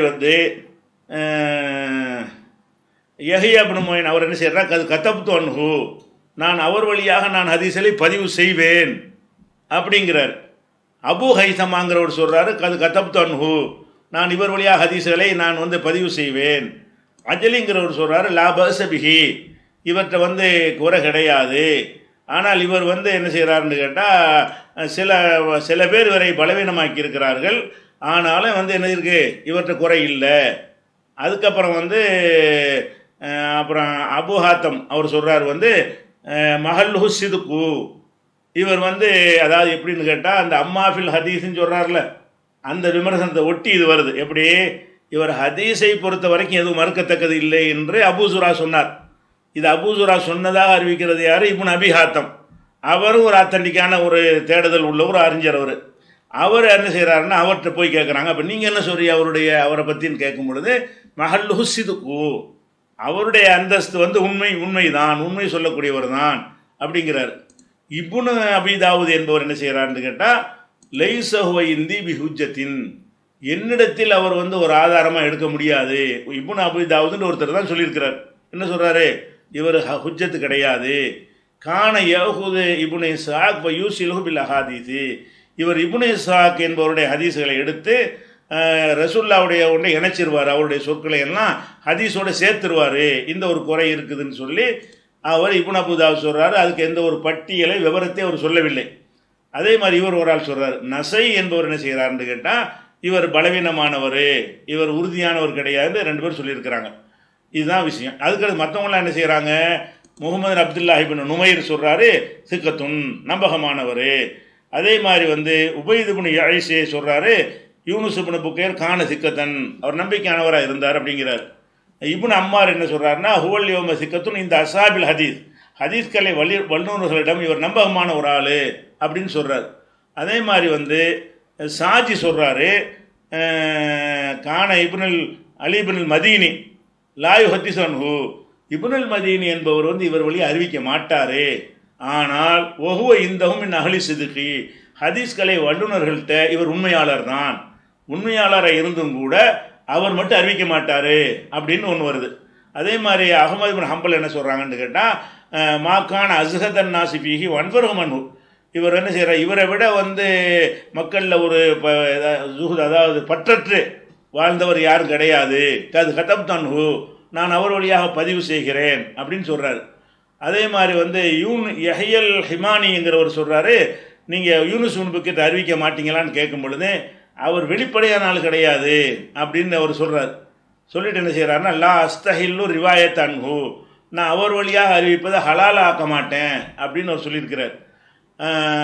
அதை சொன்னவுடனே தஹபி அதுக்கு கவுண்டர் கொடுக்குறார், நீ சொன்ன உன்னையை விட அவர் சிறந்த ஆள் பாணி, நீ யூனுஸ் இப்னு புக்கைரை பற்றி விமர்சிக்கிற, ஹுவ அவ்ஸகு மினல் ஹிமானி பி கதீரின், பல வகையில் பார்த்தீங்கன்னு சொன்னால் விமர்சிக்கப்படுகிற யூனுஸ் இப்னு புக்கைர் வந்து விமர்சிக்கிறவரோட மேலானவர், நீ அவரை குறை சொல்கிற என்று அந்த விமர்சனத்தை கவுண்டர் கொடுத்துறார். அவர் தஹபியுடைய கருத்து பிரகாரம் நல்லவர். இவ்வளவு கருத்துக்களை தொகுத்து பார்த்தீங்கன்னா நசைங்கிறவர் பலவீனமாக்கியிருக்கிறார் ஒன்று. அதே மாதிரி இப்னு அபீ தாவூத் என்பவர் பலவீனம்னு சொல்லியிருக்கிறாரு. அவர் சொல்கிறதுக்கு ரீசன் ஒன்று சொல்கிறார். ரீசனுக்கு அது ஒன்று என்னது, இப்னு இஸ்ஹாக் பேரில் ரசூல்லாவோட சேர்த்து சொல்லிடுவார் அப்படின்னு ஒரு கருத்தை சொல்லியிருக்கிறார். இப்போ நம்ம என்ன செய்யணும்னு கேட்டால், இவ்வளவு விமர்சனங்களை வைத்துக்கொண்டு சில பேர் பலவீனங்கிறாங்க, சில பேர் உறுதியாக சொல்கிறாங்க. அந்த பலவீனத்துக்குரிய காரணத்தோடு சொல்லியிருக்கிறாங்களான்டா லைஃப்னு நசை சொல்கிறாரு. அந்த நசை சொல்கிறதுக்கு வந்து இன்னென்ன விஷயம் நான் அவருக்கு சந்தித்தேன், அவரை பார்க்கணும், இந்த மாதிரி செஞ்சார், அதை வச்சு நான் அப்படி புரிஞ்சுக்கிட்டேன்னு அப்படி சொல்லியிருந்தாரையானால் எத்தனை பேர் சொன்னான்னு பார்க்க மாட்டாங்க. உதாரணமாக நசையை வந்து நான் வந்து அவர் வந்து மதுபானம் அருந்துவதை நான் பார்த்தேன் அப்படி சொல்லிட்டாருன்னு வைங்க, 50 பேர் நல்லவர்னு சொன்னாலும் அதை தள்ளிடுவாங்க. ஏன்னு கேட்டால் இது தெளிவுபடுத்தப்பட்ட ஒரு குறைபாடு, தெளிவுபடுத்தப்பட்ட குறைபாடு இல்லாமல் பலவீனமானவர் அப்படின்னு சொல்வார்களே. ஆனால் அப்போ அந்த பலவீனத்திற்குரிய காரணம் சொல்லாமல் அவர் சொல்லுகிறார், விசாரித்தவர்கள்லாம் நம்பகமானவர் என்று அவங்களும் சொல்லுகிறார் என்று சொன்னால் இந்த நசை இப்னு அபீ தாவூத் மாதிரி 2-3 ஆளுக்கு சொன்ன குறைகளை தள்ளிட்டு பார்த்தா இவர் நம்பகமானவர். இந்த மாதிரி தரத்தில் உள்ள எண்ணற்ற ஹதீஸ்களை புகாரி முஸ்லீம் உள்பட நூல்களில் நம்ம பதிவு செய்யப்பட்டிருக்கிறது, நம்ம ஏற்றிருக்கிறோம், சஹீஹான ஹதீஸ் என்று நம்ம சொல்லுகிறோம். இந்த வாதத்தை வைத்தார்கள் என்று சொன்னால் பல 75% ஹதீஸ் நிற்காது. சில பேர் சொன்னார்கள் இவர் கூட சொன்னார் அப்படின்னு சொன்னால் அது வந்து நிற்காது. அதனால் இவர் யூனுஸ் இப்னு புக்கைர் என்பவர் வந்து 3 பேர் அவரை வந்து நல்லவர்னு சொல்லியிருக்கிறலாம் மறைச்சிட்டு ஒருத்தர் வந்து அவரை குறை சொன்னார்னு கூட அந்த விமர்சனம் இல்லை. எப்படி இல்லை, ஹதீஸில் அவர் குறை சொல்ல மாட்டாருங்கிறது வந்து சனது மத்தனுக்கு சேர்த்த வார்த்தை தான். அதை குறையாக திருப்பி அவர் சொல்கிறாரு. இந்த வாதம் வந்து இப்படி ஒரு வாதம் உண்டா, சரியாக வருமா என்று சிந்திச்சு பார்க்கணும். அப்போ இந்த ஹதீஸை குறைவுபடுத்துறதுக்கு 2 விஷயம் சொல்கிறார். ஒன்று வந்து அந்த அபூசுரா சொன்னதாக வருகிற ஒரு செய்தி, அது வந்து இவரை குறைவுபடுத்துகிற செய்தி இல்லை, அவரை நிறைவாக்குற செய்தி தான். ஏன்னு கேட்டால் மற்ற மக்கள்கிட்ட பேசுகிற பேச்சுக்கள் இருக்குல்ல, அதில் கொஞ்சம் முன்னே அடிப்பாங்க, ஹதீஸ் வரும்போது பயந்துருவாங்க. அப்படி மனிதர்களுக்கு தானே செய்வாங்க. மனிதர்கள் வந்து நீங்களே வந்து மக்கள்கிட்ட போய் பேசும் பொழுது உங்கள் லாபத்துக்காக உங்கள் வசதிக்காக வேண்டி முன்ன விட்டு அடிப்பீங்க. அதே நேரத்தில் அல்லாஹ் சொன்னான்னு போய் சொல்லுவீங்களா, ரசூல்லா சொன்னாங்கன்னு போய் சொல்லுவீங்களா, குறை சொல்லுவீங்களா, சொல்ல மாட்டீங்க. அப்போ நம்ம எப்படி இருக்கிறோமோ இந்த காலத்தில் நம்ம வாழும் பொழுது ஹதீஸ் என்ற பெயரில் நம்ம ஒன்று இட்டுக்கட்டி சொல்லுவோமா? கூட குறை சொல்லுவோமா? சொல்ல மாட்டோம். அதே நேரத்தில் நம்முடைய பேச்சுக்களில் எல்லாத்தையும் கரெக்டாக சொல்லணும்னு சொல்ல முடியுமா? சொல்ல முடியாது. எல்லா மனிதர்களுமே அவரவருடைய சந்தர்ப்பம் சூழ்நிலைக்கு தக்கவாறு சில விஷயங்களை முன்ன பின்ன மறைச்சி கூட்டி குறைச்சி மாற்றி அவங்களுடைய உணர்வுகளுக்கு ஏற்றவாறு சொல்லுவார்கள். அப்போ அபூ சுராட்ட கேட்குறாங்க, இவரை பற்றி என்னன்னு கேட்டால் ஹதீஸில் குறை கிடையாது. அப்படின்னா என்ன அர்த்தம்? ஹதீஸ்ன்னு மட்டும் ரசூல்லான்னு சொன்னால் பயந்து கரெக்டாக சொல்லிடுவார். வேறு விஷயங்களில் வந்து கொஞ்சம் முன்ன பின்ன அடிக்கிறவர் தான் அர்த்தம். அது ஹதீஸை பாதிக்காது. ஹதீஸ் கலையை பாதிக்கிறான்னா ஹதீஸில் பர்ஃபெக்டாக ஒருவர் இருந்து கொண்டு வேறு நண்பர்கள்ட்ட மற்றவங்கள்ட்ட பேசின சொந்த பேச்சுக்களில் கொஞ்சம் பறக்கத்தை அடிச்சு விட்றதா இருந்தால் அது வந்து ஹதீஸை பாதிக்காதுன்றது அடிப்படையில் நற்சான்றாகத்தான் அது இருக்கிறது. அதை என்ன செய்கிறாருன்னு கேட்டால் குறை மாதிரி ஹதீஸை வந்து ஆத்தன்டிக்கான ஹதீஸ் தான். எது எனக்கு அறிவித்தார் என்று சொல்லக்கூடியது வந்து ஆத்தன்டிக்கான ஹதீஸு. யூனுஸ் இப்னு புகைரை பற்றி சில பேர் குறை சொல்லி இருக்கிறார்கள் என்பதை நான் முந்தைய மறுப்பில் சொல்லியும் இருந்தேன். அந்த குறைகளை வைத்து நீங்கள் தள்ளுவதாக இருந்தால் இப்போ நிறை சொன்னவர்களுடைய விமர்சனத்துக்கு என்ன மரியாதை? அதை தள்ளுவதற்கு உங்கள்கிட்ட உள்ள ரீசன் என்ன? தள்ளலாம். அதிகமான பேர் சொன்னதையும் தள்ளலாம். எப்போ தள்ளலாம்? அதுக்கு தக்க காரணம் இருக்க வேண்டும். அதற்கு உங்கள்கிட்ட இருக்கக்கூடிய தக்க காரணம் என்ன? ஒரு காரணம் கிடையாது. அப்போ வந்து இது வந்து அந்த ஹதீஸ் வந்து ஊருக்கு வெளியே தொழுதார்கள் என்பது ஆதாரபூர்வமான ஒரு செய்தி, ஆத்தன்டிக்கான ஒரு செய்தி. அதன் மூலமாக பள்ளிவாசலில் தான் தொழ வேண்டும் என்கிற கண்டிஷன் மார்க்கத்தில் இல்லை. பள்ளிவாசல் ரசூலை தொழுதாங்க, அது கண்டிஷனா, அது நிபந்தனையா என்றால் இல்லை. பள்ளிவாசல் இல்லாட்டி அப்படியும் தொழுது கொள்ளலாம் என்கிற ஒரு விஷயத்தை நம்ம சந்தேகத்துக்கு இடமில்லாமல் அது நிரூபணமாகுது. இந்த மறுப்பு வந்து ஏற்கத்தக்க மறுப்பு இல்லை. அடுத்ததாக என்னன்னு கேட்டால் இன்னொரு விஷயம், அவர் என்ன செஞ்சிருந்தார்னு கேட்டால் ஒரு ஹதீஸை சொல்லி ஒரு வாதம் பண்ணார். என்ன வாதம் பண்ணுறார்? அவர் எந்த ஹதீஸை சொன்னார்னு கேட்டால் பல ஹதீஸ்கள் இருக்குது. ஒரு உதாரணத்துக்காக வேண்டி விஷயம் அதுதான், நம்பரோட சொன்னால் நீங்கள் எடுத்து பார்க்குறதுக்காக வேண்டி புகாரியில் 892வது ஹதீஸ். அந்த ஹதீஸில் என்ன வருதுன்னு கேட்டால் இப்னு அப்பாஸ் சொல்கிறாங்க, இன்ன அவ்வள ஜும்மாத்தின் ஜும்மியாத்து பாத ஜும்மாத்தின் ஃபி மஸ்ஜித் ரசூலுல்லாஹி ஸல்லல்லாஹு அலைஹி வஸல்லம், ரசூல் ஸல்லல்லாஹு அலைஹி வஸல்லமுடைய மஸ்ஜிதில் நடந்த ஜும்மாவுக்கு அப்புறம் முதலில் நடத்தப்பட்ட ஜும்மா ஃபி மஸ்ஜித் அப்துல் கைஸ் கூட்டத்தினுடைய மஸ்ஜிதில் நடந்ததாகும். பி ஜுவாசா மினல் பஹ்ரைன், பஹ்ரைனில் இருக்கிற ஜுவாசா என்கிற பஹ்ரைன்கிற தனி நாடு. அப்போ விளங்குதா? அந்த ஜுவாசாங்கிறது பஹ்ரைனில் இருக்கிறது, அது ஒரு தனி நாடு. அந்த நாட்டில் உள்ள ஜுவாசாங்கிற இடத்துல அங்கே அப்துல் கைஸுங்கிற கூட்டத்தார் இருக்கிறாங்க. அந்த கூட்டத்தாருடைய மஸ்ஜிதில் தான் மதீனாவில் ஜும்மா நடந்த பிறகு நடந்த முதல் ஜும்மா அப்படின்னு இப்னு அப்பாஸ் சொல்கிறார். இதை வைத்து கொண்டு என்ன செஞ்சார்னா முஜாஹித் ஒரு இதை வாதமாக வைக்கிறார். இதை வைத்து அப்போ ரசூல் ஸல்லல்லாஹு அலைஹி வஸல்லம் காலத்தில் இந்த 2 ஜும்மா தான் நடந்தது, எல்லா இடத்துலையும் ஜும்மா நடக்கவில்லை அப்படின்னு வாதம் வச்சார். அதுக்கு நம்ம என்ன செஞ்சோம்னு கேட்டால் இந்த வாசகத்தில் அந்த அர்த்தம் வருமா? இந்த அர்த்தம் அதாவது ரசூலுல்லாஹ்வுடைய பள்ளியில் நடந்த ஜும்மாவுக்கு அப்புறம் நடந்த முதல் ஜும்மா இந்த பள்ளிவாசலுங்கிறாங்க. அப்படின்னு என்ன அர்த்தம்? இன்னும் பல நடந்திருக்கிறது. இன்னும் பல நடந்திருக்கிற ஜும்மா இருந்தாலும் ஃபஸ்ட்டு நடந்தது இதுதான், ஃபஸ்ட்டு நடந்த ஜும்மா இதுதான் என்று தான் அதுக்கு அர்த்தம் வருமே தவிர உங்கள் அந்த ஹதீஸில் உள்ள வாசகத்தை வைத்து நீங்கள் வாதிடுவதாக இருந்தால் அந்த வாதத்திற்கு அந்த ஹதீஸின் வாசகம் இடம் தர வேண்டும். நீங்கள் வாதம் பண்ணுங்க, அந்த ஹதீஸை யார்ட்டையாவது சொல்லி பாருங்கள். அதாவது இவருக்கு அடுத்து முதல்ல வந்தவர் அவர்னு சொல்கிறோம். இஸ்மாயில் வந்தார், அவருக்கு அடுத்து ஃபஸ்ட்டு வந்தது இவர் தான், அவருக்கு அடுத்து வந்தவர்களில் முதலில் வந்தது இப்ராஹிம்னு சொன்னால் என்ன அர்த்தம்? நிறைய பேர் வந்திருக்கிறாங்க, இவருக்கு அடுத்து இவர் தான் முதல் வந்திருக்கிறான்னு சொல்கிறோம். அந்த வாசகமே சொல்லுகிறது என்ன சொல்லுதுன்னு கேட்டால் ரசூல் ஸல்லல்லாஹு அலைஹி வஸல்லம் காலத்தில் மஸ்ஜித் நபவியில் தொழுகை நடக்கிறது, ஜுவாசாவோடு நடக்கிறது. ஃபஸ்ட்டு நடந்தது மஸ்ஜித் நபவி, அதுக்கு அடுத்து நடந்த ஜும்மா எதுன்னு கேட்டால் ஜுவாசா தான். அப்படின்னா என்ன அர்த்தம்? மற்ற ஜும்மாக்கள் அதுக்கு பிந்தி நடந்தது. ஜும்மா நடக்கலன்னு அர்த்தம் வராது, மற்ற ஜும்மாக்கள் எல்லாம் அது பிந்தி நடந்ததுன்னு அர்த்தம் வரும். ஆனால் இவர் என்ன செய்கிறாருன்னு கேட்டால் அந்த ஹதீஸுடைய அர்த்தத்துக்கு அந்த அர்த்தத்திலிருந்து என்ன விளங்கணுமோ அதை விளங்காமல் ரசூலுல்லாஹ்வுடைய காலத்தில் ஜும்மா நடக்கவே இல்லைன்ட்டார். ரசூலுல்லாஹ்வுடைய காலத்தில் இந்த 2 ஜும்மா தான் நடந்துச்சு அப்படின்னு வாதம் வச்சார். அதுக்கு தான் நம்ம கேட்டோம், 2 ஜும்மா தான் நடந்துச்சுன்னு சொல்கிறீங்கல்ல, 2 ஜும்மா தான் நடந்துச்சுன்னு சொன்னால் நீங்களும் அந்த 2 ஜும்மாவோட நிப்பாட்ட வேண்டியது தானே? ரசூல் ஸல்லல்லாஹு அலைஹி வஸல்லம் காலத்தில் பல பள்ளிவாசல் இருந்தது, அந்த பள்ளியிலலாம் ஜும்மா நடத்தலை உங்கள் வாதப்படி. உங்கள் வாதப்படி நான் சேர்த்து சொல்லியிருக்கிறேன்.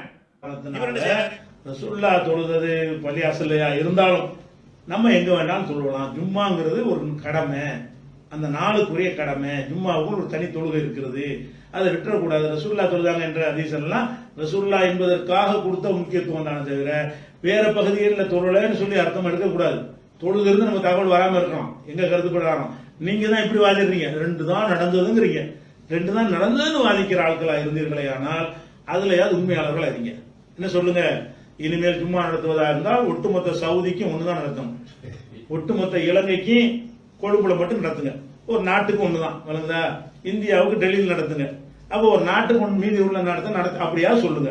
ஏன்னா நீங்க அப்படித்தான் வாதிடுறீங்க. பஹ்ரைன்ல ஒண்ணு, ரசூலுல்லாஹ்வுடைய ஆட்சியில் இருந்த இஸ்லாமிய நாட்டில் 1, 2 தான் நடந்திருக்குங்கிறீங்க. அல்லது அப்படி நாடுன்னு இல்லாட்டா கூட ஒரு பெரிய ஒரு ஏரியான்னு சொன்னீர்களே, ஆனால் சொல்லுங்க, ஒரு 30-40 வருஷம் ரசூலுல்லாஹ்வுடைய மதீனாவை சுத்தி எத்தனை ஊர் இருந்துச்சு, அத்தனை ஊருக்கு தாயிஃப் இருந்துச்சு, தாயிஃப்ல ஜும்மா நடக்கல. அதே மாதிரி ஹைஃப் இருந்துச்சு, அங்க ஜும்மா நடக்கல. அவாலின்னு இருந்துச்சு, அங்க ஜும்மா நடக்கல. எப்படி சுத்தி பார்த்தாலும் ஒரு 50 கிலோமீட்டர் வருது. அப்படி ஒரு 50 கிலோமீட்டர் தொலைவுக்கு ஒரு ஜும்மாண்டாவது சொல்லுங்க உங்க வாதப்படி. 50 கிலோமீட்டர் ஏதாவது ஒன்று சொல்லணுமா இல்லையா? அப்ப நீங்க வீட்டுக்கு மட்டும் அந்த ஹதீஸை கொண்டாந்து அழகா ஃபிட் பண்றீங்க, அப்ப இதுக்கு பண்ண மாட்டேங்கிறீங்க. அந்த ஒரு வாய்ப்பு தப்பா போகுது. அடுத்து ரசூலுல்லாஹ் தொழுதாங்க என்பதற்கு சஹாபாக்கள் தொழுது ஆதாரத்தை காட்டினா அதை பலவீனமாக பாக்குறீங்க. பலவீனத்துக்கு சொன்ன காரணத்தை நம்ம என்ன செஞ்சோம், தவறுன்னு விளக்கிட்டோம். அது இல்லாட்டா கூட இது போதுங்கிறேன். சென்னையில உள்ளது ஒரு ஏதாவது ஒரு பள்ளியில தொழுவணும், மீதி உள்ள 300-400 பள்ளி என்ன செய்யணும், ஜும்மா நீங்க நடத்தக்கூடாது. ஏன், ரசூலுல்லாஹ் காலத்தில் நடத்தக்கூடாது. அந்த ஒரு பள்ளி தான் முடிவு வந்தாங்க, அந்த ஒரு பள்ளி தான் காலமெல்லாம் நடந்திருக்கிறது. அப்ப ரசூல் ஸல்லல்லாஹு அலைஹி வஸல்லம் உங்க வாத பிரகாரம் ரசூலுல்லாஹ் வாழ்ந்த காலம் பூராவுமே அந்த ஒரு பள்ளியில் தான், மதீனாவுல நடந்த அந்த பள்ளியில் தான் ஜும்மா நடந்திருக்கிறது என்று சொன்னால், அந்த மதீனாவை சுற்றி உள்ள பல 100 மைல்களுக்கு உள்ள எந்த ஊர்களையும் நடக்கவில்லை என்று சொன்னால் அங்க முஸ்லிம் இல்லைன்னு சொல்ல வர்றீங்களா? அங்க பள்ளிவாசல் கட்டலன்னு சொல்ல வர்றீங்களா?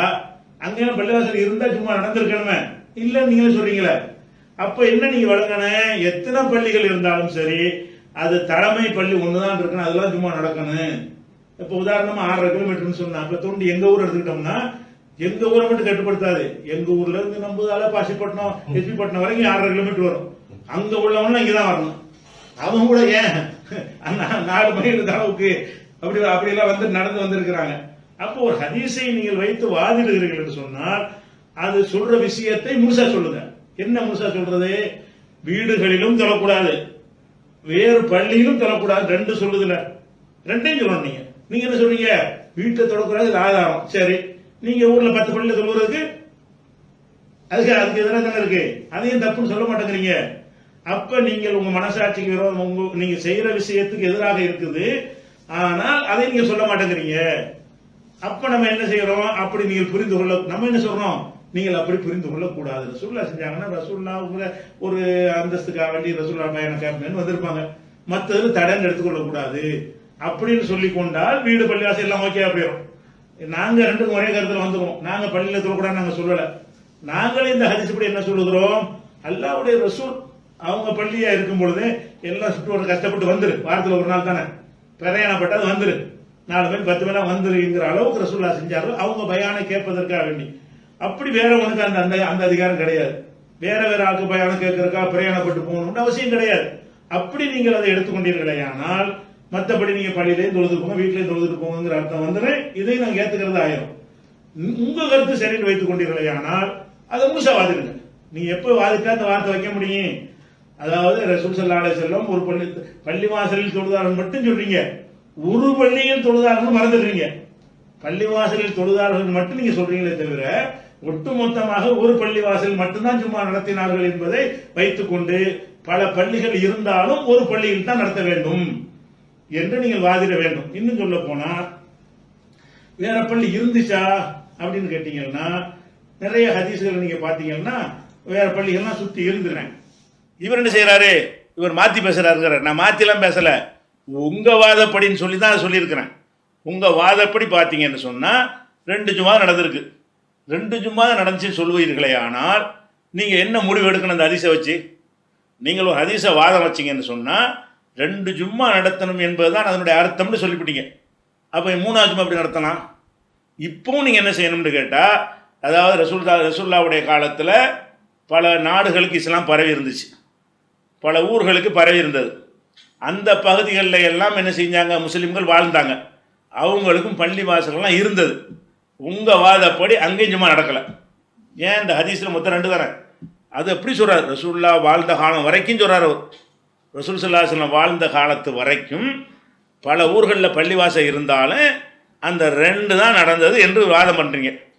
உங்கள் வாதப்படி நல்லா வழங்கணும். உங்கள் வாதப்படி என்ன செய்யணும்? 2 இடத்துல நீங்கள் நடத்தணும். எந்த 2 இடம்? இப்போவும் நீங்கள் 2 தான் நடத்தணும். எங்கே நடத்தணும்? மஸ்ஜித் நபவியில் நடத்தணும், ஜுவாசாவும் நடத்தணும். வேறு உலகத்தில் நடக்கிற எல்லாமே தப்பு. ஏன்? ரசூல் ஸல்லல்லாஹு அலைஹி வஸல்லம் காலத்தில் எல்லா பகுதியிலையும் பள்ளிவாசல் இருந்தாலும் ஜும்மா நடத்தலை. இவ்வளோ பள்ளி இருந்து நடத்தாமல் இந்த 2 நடத்துனாங்கன்னு சொன்னால் அந்த 2ல் தான் நடத்தணும் அப்படின்னு தீர்ப்பளிப்பீங்களா? இதுதான் கேள்வி. அப்போ இந்த கேள்வி எதை வச்சு கேட்குறோம்? உங்கள் வாதத்திலிருந்து கேட்குறோம். சரியா? உங்கள் வாதப்படி தான் இது. எங்கள் வாதம் என்ன போது விளைக்கணும். எங்கள் வாதம் என்னன்னு கேட்டால் கண்டிப்பாக எல்லா பகுதியும் நடந்தது. எங்கள் வாதம் என்னன்னு கேட்டால் அவர் நான் மாற்றி சொல்கிறேன்னு சொல்கிறார்ல, அந்த வீடியோவை நீங்கள் பார்த்தீங்கன்னு சொன்னால் இந்த வாதப்படி, இவர்கள் வாதப்படிங்கிற வார்த்தையை நான் சொல்லியிருப்பேன், 2-3 தடவை சொல்லுவோம் அதில். அப்போ உங்கள் வாதப்படி வர்றதா இருந்தால் என்ன வரணும்? அதாவது உலகத்தில் பள்ளிவாசல் நிறைய இருந்துச்சு, அங்கே எல்லாம் ஜும்மா நடத்தலைன்னு சொன்னால் நீங்களும் இப்போ 2 தான் நடத்தணும். 2 தான் நடத்துனீங்களா? மக்காவூர் நடத்த முடியாது. ஏன்? 2 தான் நடத்தியிருக்காங்க. ரசூல்லா வாழ்ந்த காலம் வரைக்கும் பல பள்ளிகள் இருந்து தவிர்த்திருக்கிறாங்கன்னா, பள்ளிகளை உண்டாகாமல் இருந்தால் அந்த வேறு மாதிரி நம்ம எடுத்துக்கிட்டு போயிடலாம். ரசூல் ஸல்லல்லாஹு அலைஹி வஸல்லம் காலத்தில் பள்ளிவாசல் இருந்து, மக்காவிலையும் பள்ளிவாசல் இருந்துச்சு. ரசூல்லா ஆட்சிக்கு வந்து அங்கேயும் பள்ளிவாசல் உண்டாகி போச்சு, பைத்துல்லாவே உண்டாகி போச்சு, ஹரம் ஷரீஃபே உண்டாகி போச்சு, நம்ம ஆட்சிக்கு வந்துருச்சு. நீங்கள் அதுலேயும் ஜும்மா நடக்கலைங்கிறீங்க. ரசூல்லா வாழ்ந்த காலம் வரைக்கும் எங்கேயுமே ஜும்மா நடக்கலை, 2 தான் நடந்துச்சுன்னு சொல்கிறீங்க. அப்போ இவன் முஜாஹிரை வாதப்படி தான் நான் கேள்வி கேட்குறேன். என்ன கேட்குறேன்னா, சரி அப்படி வைத்துக்கொள்வோம். அந்த மாதிரி வைத்துக்கொண்டால் எங்குமே நடக்கவில்லை என்றால் நம்ம என்ன முடிவுக்கு வரணும்? வாதம் வைக்கிறவங்க என்ன முடிவுக்கு வரணும்? அதாவது இன்றைக்கும் அந்த 2லாம் நடக்கணும். நம்ம ஊர் நடத்துறது, உங்கள் ஊர் நடத்துறது, உலகத்தில் நடத்துறது, ஹரம் ஷரீஃபில் நடத்துறது கூட கூடாது. ஏன் கூடாது? ஹரம் ஷரீஃப் இருக்கும்போது இவர் வாதப்படி, மறுபடியும் திருச்சி சேர்த்தே சொல்லிக்கிறேன், இவர் வாதப்படி ஹரம் ஷரீஃபிலும் ஜும்மா நடத்தப்படவில்லை. ஏன்? மொத்தமாக 2 தான் நடந்திருக்குது. ஹரம் ஷரீஃப் முஸ்லீம்களுடைய கண்ட்ரோலில் வந்து விட்டது, நம்ம ஆட்சி வந்து விட்டது. ஆட்சி வந்து ரசூலுல்லாஹ் அதில் ஹஜ்ஜெலாம் செஞ்சுட்டு வந்துட்டாங்க. ஆனாலும் என்ன இல்லை, இவர் வாதப்படி அங்கேயும் ஜும்மா நடக்கலை. அப்போ ரசூல்லா வாழ்ந்த காலத்திலேயே ஜும்மா எங்குமே நடக்கலை, 2 இடத்துல தான் அப்படின்னு அந்த ஹதீஸுக்கு அந்த அர்த்தம் இல்லை. முதல் ஜும்மா தான் ஜுவாசா, அதுக்கப்புறம் பள்ளிகள் பெருக பெருக பெருக நடந்திருக்கும். ஆதாரம் கிடைக்காட்டாலும் இந்த வாசகத்திலிருந்து சிந்தித்தால் நடந்திருக்கும் தான் வழங்குது. முதல் ஜும்மா இது, அடுத்த முதல்கிற வார்த்தை இதுக்கு போடணும். ஒரே ஜும்மான்னு போட்டிருக்கலாமே. முதல் ஜும்மா இதுன்றா என்ன அர்த்தம்? நிறைய ஜும்மாக்கள் நடக்குது, ஃபஸ்ட்டு ஜும்மா இது அப்படி. இவர் நம்ம ஒரு ஆளை சொல்லி இவர் ஃபஸ்ட்டு வந்தார்னு சொல்கிறோம் அப்படின்னு என்ன அர்த்தம்? இவர் மட்டும் வந்தார்னு சொல்லுவோமா? ஒரே ஒருத்தன் வந்து என்ன செய்யறான், ஓடி வந்து ஓட்டப்பந்தயத்தில் ஃபஸ்ட்டுன்னு சொல்லுவானா? ஃபஸ்ட்டுன்னு சொன்னால் என்ன அர்த்தம்? இன்னும் கொஞ்சம் பேர் இருக்கிறாங்கன்னு அர்த்தம். அப்போ அந்த வாசகம் என்ன சொல்லுதுன்னா மதீனாவில், ஆனால் மதீனாவில் மட்டும் என்ன செய்யலை, வேறு பள்ளிகளில் வந்து ஜும்மா நடக்கலை. அதுக்கு தனித்தனியான ஆதாரம் கிடைக்கிறது. மதீனாவில் உள்ளவங்கலாம் என்ன ரசூலுல்லாவுடைய ஜும்மாவை கேட்க வாய்ப்பு இருக்கிறவங்க ஏன் தனியாக நடத்தணும் என்பதற்காக அதை விட்டுட்டாங்க. எல்லாரும் சிரமப்பட்டு வருவாங்க, வாரத்துக்கு ஒருக்காவது ரசூல்லா. நம்ம அந்த காலத்தில் இருந்தால் கூட நிச்சயம் மெனக்கட்டு போயிருப்போம். நம்ம அஜர்த்துமாருக்கு பயான் கிடையாது, அல்லாவுடைய தூதருடைய பயான் இல்லையா?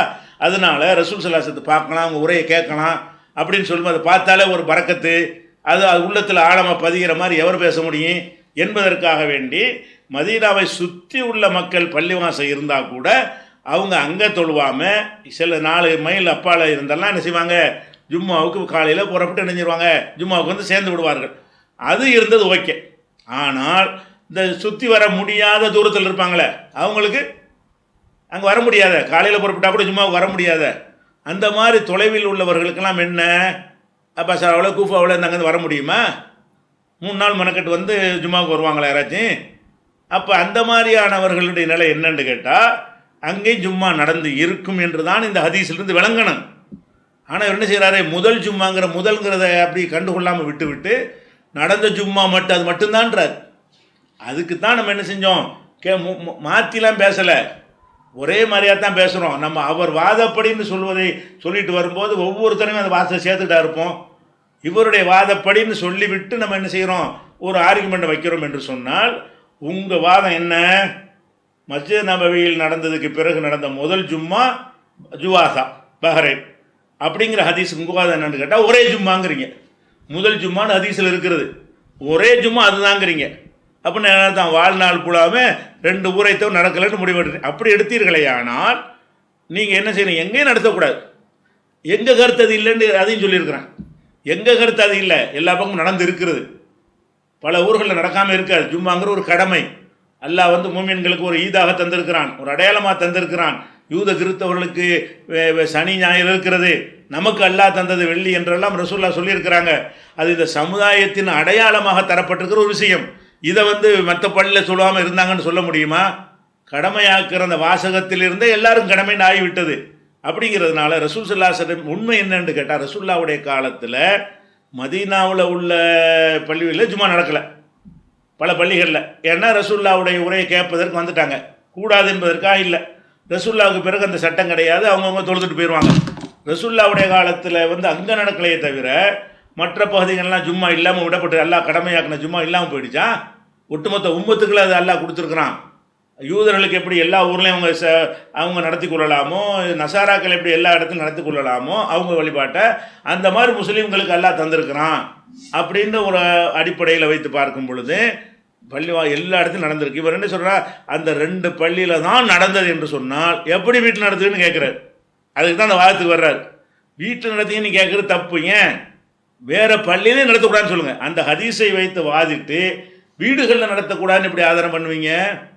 அடுத்து என்னன்னு கேட்டால், அது நாங்கள் இப்போவும் அதை கூடாது தான் சொல்கிறோங்கிறார். இப்போவும் கூடாது தான். ஆனால் ஒரு நெருக்கடி வரும்போது, ஒரு சுன்னத்தான முறையில் ஜும்மா நடக்கவில்லை என்று சொல்லும் பொழுது இன்னொரு உண்டாக்கிக்குள்ள தப்பு இல்லை அப்படின்னு வாதம் வைக்கிறார். இந்த வாதம் நிற்குமா? உங்கள் வாதப்படி 2 தான் நடத்தியிருக்கிறாங்க, மற்றவர்கள் நடத்தலை. நடத்தம் அவங்களுக்கு கடமை இல்லை, அவங்களுக்கு தேவையில்லைன்னு டிக்ளேர் பண்ண விஷயத்துக்கு நெருக்கடிக்கு ஆட்சியெல்லாம் நீங்கள் என்ன திணிக்கிறீங்க? நெருக்கடிக்கும் செய்யக்கூடாது. எதுக்கு நெருக்கடிக்கு செய்யலாம்? எது ஆத்தண்டிக்காக இருக்குதோ அதைத்தான் நெருக்கடிக்காக செய்யலாம்னு சொல்லலாம். நெருக்கடி வரும்பொழுது எல்லா ஊர்லையும் ஜும்மா நடத்தி கொள்ளலாம்னு இருந்தால் தான், அப்படி அனுமதிக்கப்பட்ட ஒரு விஷயமாக இருக்கும் பொழுது ஒரு பள்ளியில் ஜும்மா நடக்குது, பிதஅத் நடக்குது, வேற ஒரு பள்ளியை உண்டாக்கலாம்னு ஆதாரம் சொல்லலாம். உங்கள் கருத்துப்படி தான் அந்த சரியான பள்ளியை உண்டாக்கக்கூடாத. அப்போ எப்போ இந்த வாதம் நீங்கள் வைக்கலாம்? அதான் நெருக்கடி ஆகிட்டா இன்னொன்று உண்டாக்கிடலாமா? இன்னொன்று உண்டாக்குற தப்புன்னு சொல்கிறீங்க, அப்புறம் என்ன முதல்ல உண்டாக்குறது தப்புன்னு சொல்கிறீங்க, அப்புறம் இன்னொன்று உண்டாக்குறது? 2 தான் நடந்துச்சுன்னு சொன்னால், உதாரணமாக கொழும்புன்னு வச்சுக்கிறோம். கொழும்பில் ஒரு பள்ளிவாசல் இருக்குது, அந்த பள்ளியில் இடம் இல்லாட்டி இன்னொன்று உண்டாக்கலாங்கிறீங்க. நீங்கள் இன்னொன்று உண்டாக்கலாங்கிற ஆதாரம் காட்டுறீங்க. நான் கேட்குறேன், கொழும்புல உள்ள பள்ளிவாசல் எப்படி சும்மா நடத்துவீங்க? அதுவே கூடாது. உங்கள் இதுபடி ரசூலுல்லாஹ் 2 தான் நடத்தியிருக்கிறாங்க. அப்போ உங்கள் வாதப்படி எங்கேயுமே நடத்தக்கூடாது என்ற முடிவுக்கு வந்த பிறகு நெருக்கடியாக இருந்தால் நடத்தலான்னு எங்கேருந்து திணிக்கிறீங்க? நெருக்கடியெல்லாம் இங்கே காரணம் என்ன? கூடாதுன்னு முடியாது, 2 தான் நடத்தணும். அப்போ நீங்கள் ஹதீஸில் இல்லாத ஒரு வாசகத்துக்கு விளக்கத்தை கொடுத்து கொண்டு 2 இடத்துல தான் நடந்ததுன்னு சொல்லி வாதம் பண்ணீங்களே. ஆனால் அப்போ என்ன, எப்படி நீங்கள் வாதிட வேண்டும்? எங்கேயும் நடத்தக்கூடாது, அது முடிச்சுக்கிட்டு ஃபினிஷ். மஸ்ஜித் நபவியில் மஸ்ஜிதுல் ஹராமில் நடத்துறது தப்புன்னு சொல்லுங்கள். ஒட்டுமொத்த இலங்கையில் நடத்துகிற ஜும்மாக்களும் தப்பு, ஒட்டுமொத்த சவுதியில் நடத்துகிற எல்லா ஜும்மாக்களும் தப்பு, இந்தியாவில் நடத்துகிற எல்லா ஏன் ரசூலுல்லாஹ் காலத்தில் 2 தான் நடந்திருக்கிறது, அந்த 2ஓடு நிப்பாட்டுங்க. பல பள்ளிவாசல் இருந்தும் கூட 2 தான் நடந்திருக்கிறது இப்படி சொல்லுங்க. நான் சொன்னால் சொல்லிடுவார், உங்கள் வாதப்படுங்கிறது சொல்லுங்களா? அப்போ இவங்க 2 தான் நடந்திருக்கிறது, 2 தான் நடந்திருக்குது என்று சொன்னால் அந்த 2ஓடு நிப்பாட்ட வேண்டியதானே? அப்போ நீங்கள் என்ன மாதிரி வாதம் வைக்கணும் என்று சொன்னால், ரசூல் ஸல்லல்லாஹு அலைஹி வஸல்லம் காலத்தில் 2 பள்ளியில் தான் நடந்தது. ஆனால் பல பள்ளிகள் இருந்தன, மதீனாவிலும் இருந்தன, உலகம் முழுவதும் இருந்தன. உலகம் முழுவதும் பல பள்ளிகள் இருக்கும் பொழுது 2இல் மட்டும் நடத்தி மற்ற இடத்தில் நடக்கப்படவில்லை என்று சொன்னால் அது தேவையற்றது. 2க்கு தான் தேவையே தவிர 2ஐ தவிர வேறு பள்ளிகளுக்கு ஜும்மா தேவையில்லைன்னு முடிவுக்கு வந்துட வேண்டியதானே? இப்போ அதை சொல்லுங்கள். பஹ்ரைன் ஜும்மாவோட கூட மதீனா வேறு ஜும்மா தொழு ஆசையாக இருந்தால் ஒரு நாளைக்கு மதீனாவில் போய் தொழுதுட்டுவாங்க, அல்லது பஹ்ரைனில் போய் ஜுவாஸாவில் தொழுதுட்டுவாங்க. அந்த பள்ளி இருக்கத்தான் செய்யும், இப்போ இருக்குதான்னு தெரியல. அந்த பள்ளி இருந்துச்சுன்னா அங்கே போய் தொழுவுங்க. அப்போ அப்படி தான் நீங்கள் சட்டம் சொல்லணுமா? நீங்கள் வந்துக்கிட்டு இல்லைன்னு சொல்லிவிட்டு நெருக்கடிக்கு செய்யலான்னு, அது இப்படி நீங்கள் இல்லாதவனைய நெருக்கடின்னு வருது? இருக்கிறதுக்கு தான் நெருக்கடி வரும். இல்லைங்கிற ஒரு விஷயத்து நெருக்கடி வந்தால் செய்யலாம், பிதஅத்து நடந்தால் செய்யலாம், பிதஅத்து இல்லாமல் நடந்தாலும் செய்யக்கூடாதுங்க. அதப்படி ஒரு பெரிய பள்ளி காத்தாங்குடியில் பெரிய பள்ளிவாசல் கட்டிட்டீங்க, அதையும் கட்டினீங்க முதல்ல. அதில் இடம் இல்லாட்டி இன்னொன்று போகலாம் நீங்கள் பேசுகிறீங்க. நான் இதுக்கே கேட்குறேன், அது எப்படி காத்தாங்குடியில் இந்த பள்ளியை கட்டலாம்? நீங்கள் ரசூல்லா காலத்தில் இருந்த அரபு நாட்டில் உள்ள ரசூல்லா காலத்தில் இருந்த சஹாபாக்கள் கட்டின பள்ளியிலே சும்மா இல்லை. நீங்கள் வந்து காத்தாங்குடியில் பள்ளி கட்டிடுவீங்களா? அது தப்பு தானே? அது உங்கள் வாதப்படி இது அடிக்கடி சேர்க்க வேண்டியிருக்காங்களா? உங்கள் வாதப்படி அது தப்பு தானே? அப்போ நான் சொன்ன இந்த வாதங்கள் எல்லாம் அவர் வாதப்படின்னு சொன்னதையெல்லாம் முதல்ல இப்போ ஒத்துக்கொண்டார், எங்குமே நடக்கவில்லை என்று இவர் ஏற்றுக்கொண்டு விட்டார். நான் ஏற்றுக்கிட்டேன்னா என்ன பதில் சொல்கிறாரு? எல்லாத்தையும் ஏற்றுக்கொண்டார். முதல்ல இல்லைன்னாரு, இருக்குன்ட்டாரு. முதல்ல சொன்னது பிந்தி உள்ளது ஒன்று தான். என்ன ஒன்று? உங்கள் வாதப்படி இந்த அர்த்தம் வரும். எங்கள் வாதம் என்ன? அதான் மதீனாவில் மட்டும் நடக்கலை, ஆனால் ஜுவாசாவை தவிர மற்ற பகுதிகளெல்லாம் முஸ்லீம்கள் வாழ்ந்தார்களே ஆனால், பள்ளிகள் இருக்குமே ஆனால், இதா நூதியில் சலாத்தி மீ யோமில் ஜும்மாவுக்கு அழைக்கப்பட்டால் ஃபஸ்ஸோ விரைந்து வாருங்கள் என்கிற கட்டளை பிரகாரமும், ஜும்மா என்பது நமக்கு அல்லாஹ் தந்திருக்கிற ஒரு வாராந்திர திருவிழா என்ற ஒரு காரணத்தினாலையும், யூத நசாராக்கள் கொடுத்த மாதிரி ஒரு நாள் இது, அந்த நாளுக்குன்னு ஒரு சிறப்பு வணக்கம் இருக்குது என்று சொன்ன காரணத்தினாலையும் எல்லா பள்ளியிலையும் தொழுதுதான் இருக்கிறார்கள். உங்கள் இதை வைத்துக்கொண்டு இது எதுக்காக கொண்டு வர்றாரு? வீட்டில் தொழக்கூடாதுங்கிறதுக்காக தான் கொண்டு வர்றாரு. இந்த 2 தான் நடத்திருக்காங்கன்னா எப்படி வீட்டில் தொழுவீங்கிறார். அதை நான் கேட்டேன், வீட்டில் தொழக்கூடாது சொல்லுங்கள், வேறு பள்ளியிலையும் தொழக்கூடாது நீ சொல்லிட்டு அது வாதம் வைக்கணும். வீட்டில் தொழக்கூடாதுன்னு சொல்கிறீங்களா, அந்த கருத்து வரத்தான் செய்யும். ரசூல்லா வந்து 2 இடத்துல தொழுதுருக்குறாங்க, வேறு இடத்துல தொழவே இல்லை நீங்கள் வாதிட்டீர்களே. ஆனால் அது நீங்கள் வீட்டுக்கு மட்டும் பிரித்து வாதம் பண்ணுறீங்க. எனவே வீடுகளிலும் தொழாதீர்கள், வேறு எந்த பள்ளி வாசலும் தொழாதீர்கள், லோகரை தொழுது கொண்டு இருங்கள். ஜும்மா தொழு உங்களுக்கு ஆசை வருமானால் மதீனாவுக்கு போய் தொழுதுட்டு வாங்க. அப்படி இல்லை என்று சொன்னால், நீங்கள் ஹஜ்ஜிக்கு போனால் கூட வெள்ளிக்கிழமை ஜும்மா நடத்தினார்களே ஆனால் அதில் சேராதீங்க. ஏன்னா ரசூல்லா காலத்தில் இல்லை, 2 தான் இருந்திருக்கு. அப்போ என்ன செய்யுங்க, ஜும்மா விட்டு லோகரை போய் தொழுவுங்க, ஜும்மாவில் கலந்து கொள்ளாதீர்கள். இப்படிலாம் நீங்கள் சொன்னால் தான் உங்கள் வாதம் நிற்கும். இதை நம்ம சொன்னதுக்கு வந்து அவர் என்ன செய்கிறாரு, சொல்லிவிட்டு மாற்றி விட்டார், பிந்தி மாற்றி விட்டார்ன்ற ஒரு பதிலை சொல்கிறார். நம்ம அவர் வாதப்படின்னு சொன்னதெல்லாம் நீங்கள் எடுத்த மறுப்பில் நீங்கள் பார்த்துக்கிறங்க. இவர் சொல்கிற இப்போ பேசிக்கிட்டு இருக்கும்போது அந்த மாதிரி வாசத்தை நான் பயன்படுத்துகிறேன். எந்த மாதிரி? அவங்க வாதத்தை வைத்து அவங்க கருத்தில் நின்று வாதிடும் பொழுது இந்த அர்த்தம் வருது என்று சொல்கிறது தான் நம்ம என்ன செய்யணும், புரிந்து கொள்ள வேண்டும். இந்த ஒரு வாதமும் அவருடைய வாதம் இல்லை, நிற்கலை. அடுத்து என்ன செய்கிறாருன்னு கேட்டால், ஒப்புக்கொண்டாருங்கிறான உடனே ஒப்புக்கொள்ளவனா இல்லை. அப்போ சொன்னதை இப்போவும் சொல்கிறேன். என்ன சொல்கிறேன்? வேறு பள்ளிகள் நடந்தன, மதீனாவில் நடக்கலை, வேறு பள்ளிகளில் நடந்தனன்னு நாங்கள் சொல்கிறோம். அதனால் ஜும்மா எங்கேயும் நடத்தலாம் என்பதற்கு எங்களுக்கு ஆதாரம் இருக்குது. நீங்கள் தான் என்ன சரி 2 நடத்த 2 தவிர இன்னும் இல்லைங்கிறீங்க. அதுக்கு தான் இந்த கேள்வி கேட்டோம், நல்லா விளங்கிக்கிறேன்னு. அதுக்கப்புறம் வந்து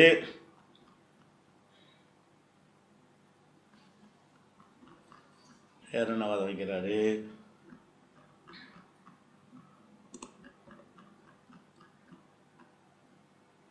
இதுதான் வாதம், மொத்த வாதமும் இவ்வளோதான். அவர் வச்ச வாதம் வந்து பேசிக்காக அவர் சொல்கிறது இந்த 2 விஷயம் தான் சொல்கிறார். அதாவது நம்ம வந்து சொன்னது மாற்றி பேசணும்னு ஒன்று சொல்கிறாரு. அவர் வாதப்படின்னு சொன்னதையெல்லாம் என்ன செய்ய நம்ம ஏற்றுக்கிட்ட மாதிரி ஒரு திருப்புகிறாரு. அதே மாதிரி வந்து இந்த தத்லீஸ் விஷயம், அந்த ஒரு யூனுஸ் இப்னு புக்கைர் சம்மந்தப்பட்டது சொல்கிறார். அப்போ வந்து எல்லாமே கரெக்டாக இருக்கிறதுனால நம்முடைய வாதத்தில் எந்த ஒரு தவறுமே கிடையாது, நம்ம சரியாகத்தான் சொல்லியிருக்கிறோம். அவருடைய மறுப்பில் தான் என்ன இருக்கிறது, பிழை இருக்கிறது. ஹதீஸுடைய நுணுக்கங்களை விளங்காமல் என்ன செய்கிறாரு, ஒரு அறிவிப்பாளர் யாராவது குறை சொன்னால் தேடி பார்த்து இப்படி எல்லா ஹதீஸையும் அடிச்சுட்டு போயிடலாம். எந்த ஹதீஸ் சொன்னாலும் என்ன செய்யலாம், ஒரு அறிவிப்பாளர் பற்றி யாராவது குறை சொல்லியிருப்பாங்கல்ல, அதை எடுத்து போட்டு இந்த ஆள் இவர் குறை சொல்லியிருக்கிறாங்கன்னு ஹதீஸ் தள்ளி விட்டுடலாம். அப்படி தள்ள முடியாது. எத்தனை பேர் அறிஞர் அந்த காலத்தில் வாழ்ந்தாங்க, யாரெல்லாம் விமர்சனம் பண்ணியிருக்கான்னு தொகுத்து வைத்து தான் சொல்ல வேண்டும். அந்த ஹதீஸுடைய நுணுக்கமான விஷயங்கள் அவருக்கு தெரியல, நமக்கு நுணுக்கம் தெரியலன்னா சொல்கிறார். அதுக்காக இதை சொல்கிறான், அது நுணுக்கமான விஷயத்தை அவர் வந்து அறியவில்லைங்கிறார். ஹதீஸுக்கே நுணுக்கமான அர்த்தமே என்னென்னு கேட்டால் மற்றனும் சனதும் சேர்ந்து தான். இவர் தான் நுணுக்கத்துக்கு அப்பால் போட்டு இந்த காலத்தில் உள்ள மாதிரி நினைத்து கொண்டு என்ன செய்கிறாரு, வாதிடுகிறார். அதனால் வந்து முஜாஹிது சொன்ன எந்த ஒரு வாதமுமே சரியான வாதம் கிடையாது என்பதை நம்ம சொல்லிக்கிறோம். மறுபடியும் ஒரு மறுப்பு சொன்னாரே ஆனால் அதுக்கு நம்ம என்ன செய்வோம், தெளிவான முறையில் விளக்க சொல்லுவோம்.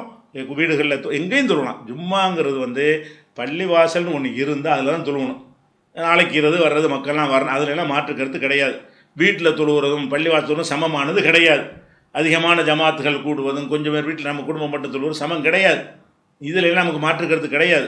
ஜும்மாவுக்குண்டு வந்தால் அதுக்குண்டு மலக்கு எழுதுவார்கள், வந்தவன் 2வது வந்தவன் சொல்லி எழுதும் பொழுது நிறைய பேர் வருவார்கள்னு அர்த்தம் அதில் இருக்கிறது. அந்த மாதிரி எல்லாம் வரும் பொழுது அதில் எல்லாம் நமக்கு மாற்று கருத்தே கிடையாது. இப்போ என்னத்துக்கு இதை சொல்கிறோம்னு கேட்டால், ஜும்மா பள்ளியில் தொழுதாங்க, பள்ளி இல்லை அப்படின்னா தொழுகை இல்லாமல் போயிருமான்னு தான் கேள்வி. பள்ளி இல்லைன்னு சொன்னால் ஜும்மான்னு ஒரு கடமை இருக்க, அது இல்லாமல் போகுமா? அது வெள்ளிக்கிழமைக்குள்ள கடமை தானே. அது இல்லாமல் இடம் இல்லாட்டி வேறு இடத்துல தொழுவுங்க, திட்டரில் கூட போய் தொழுவுங்க, கல்யாண மண்டபத்தில் போய் தொழுவுங்க, வீட்டில் ஒரு ஹாலில் தொழுவுங்க. அந்த ஜும்மாங்கிற கடமை இருக்க, அந்த வெள்ளிக்கிழமைக்குரிய கடமை ஜும்மா. யாருக்கெல்லாம் விதிவிலக்கு இருக்குது? விதிவிலக்கு கொடுத்தல ரசூலுல்லாஹ் வந்து பள்ளி இல்லாதவர்கள் விதிவிலக்கு கொடுத்தாங்களா? முசாஃபிரும் கொடுத்தாங்க, பயணி கொடுத்தாங்க, பெண்களும் கொடுத்தாங்க, சிறுவரும் கொடுத்தாங்க.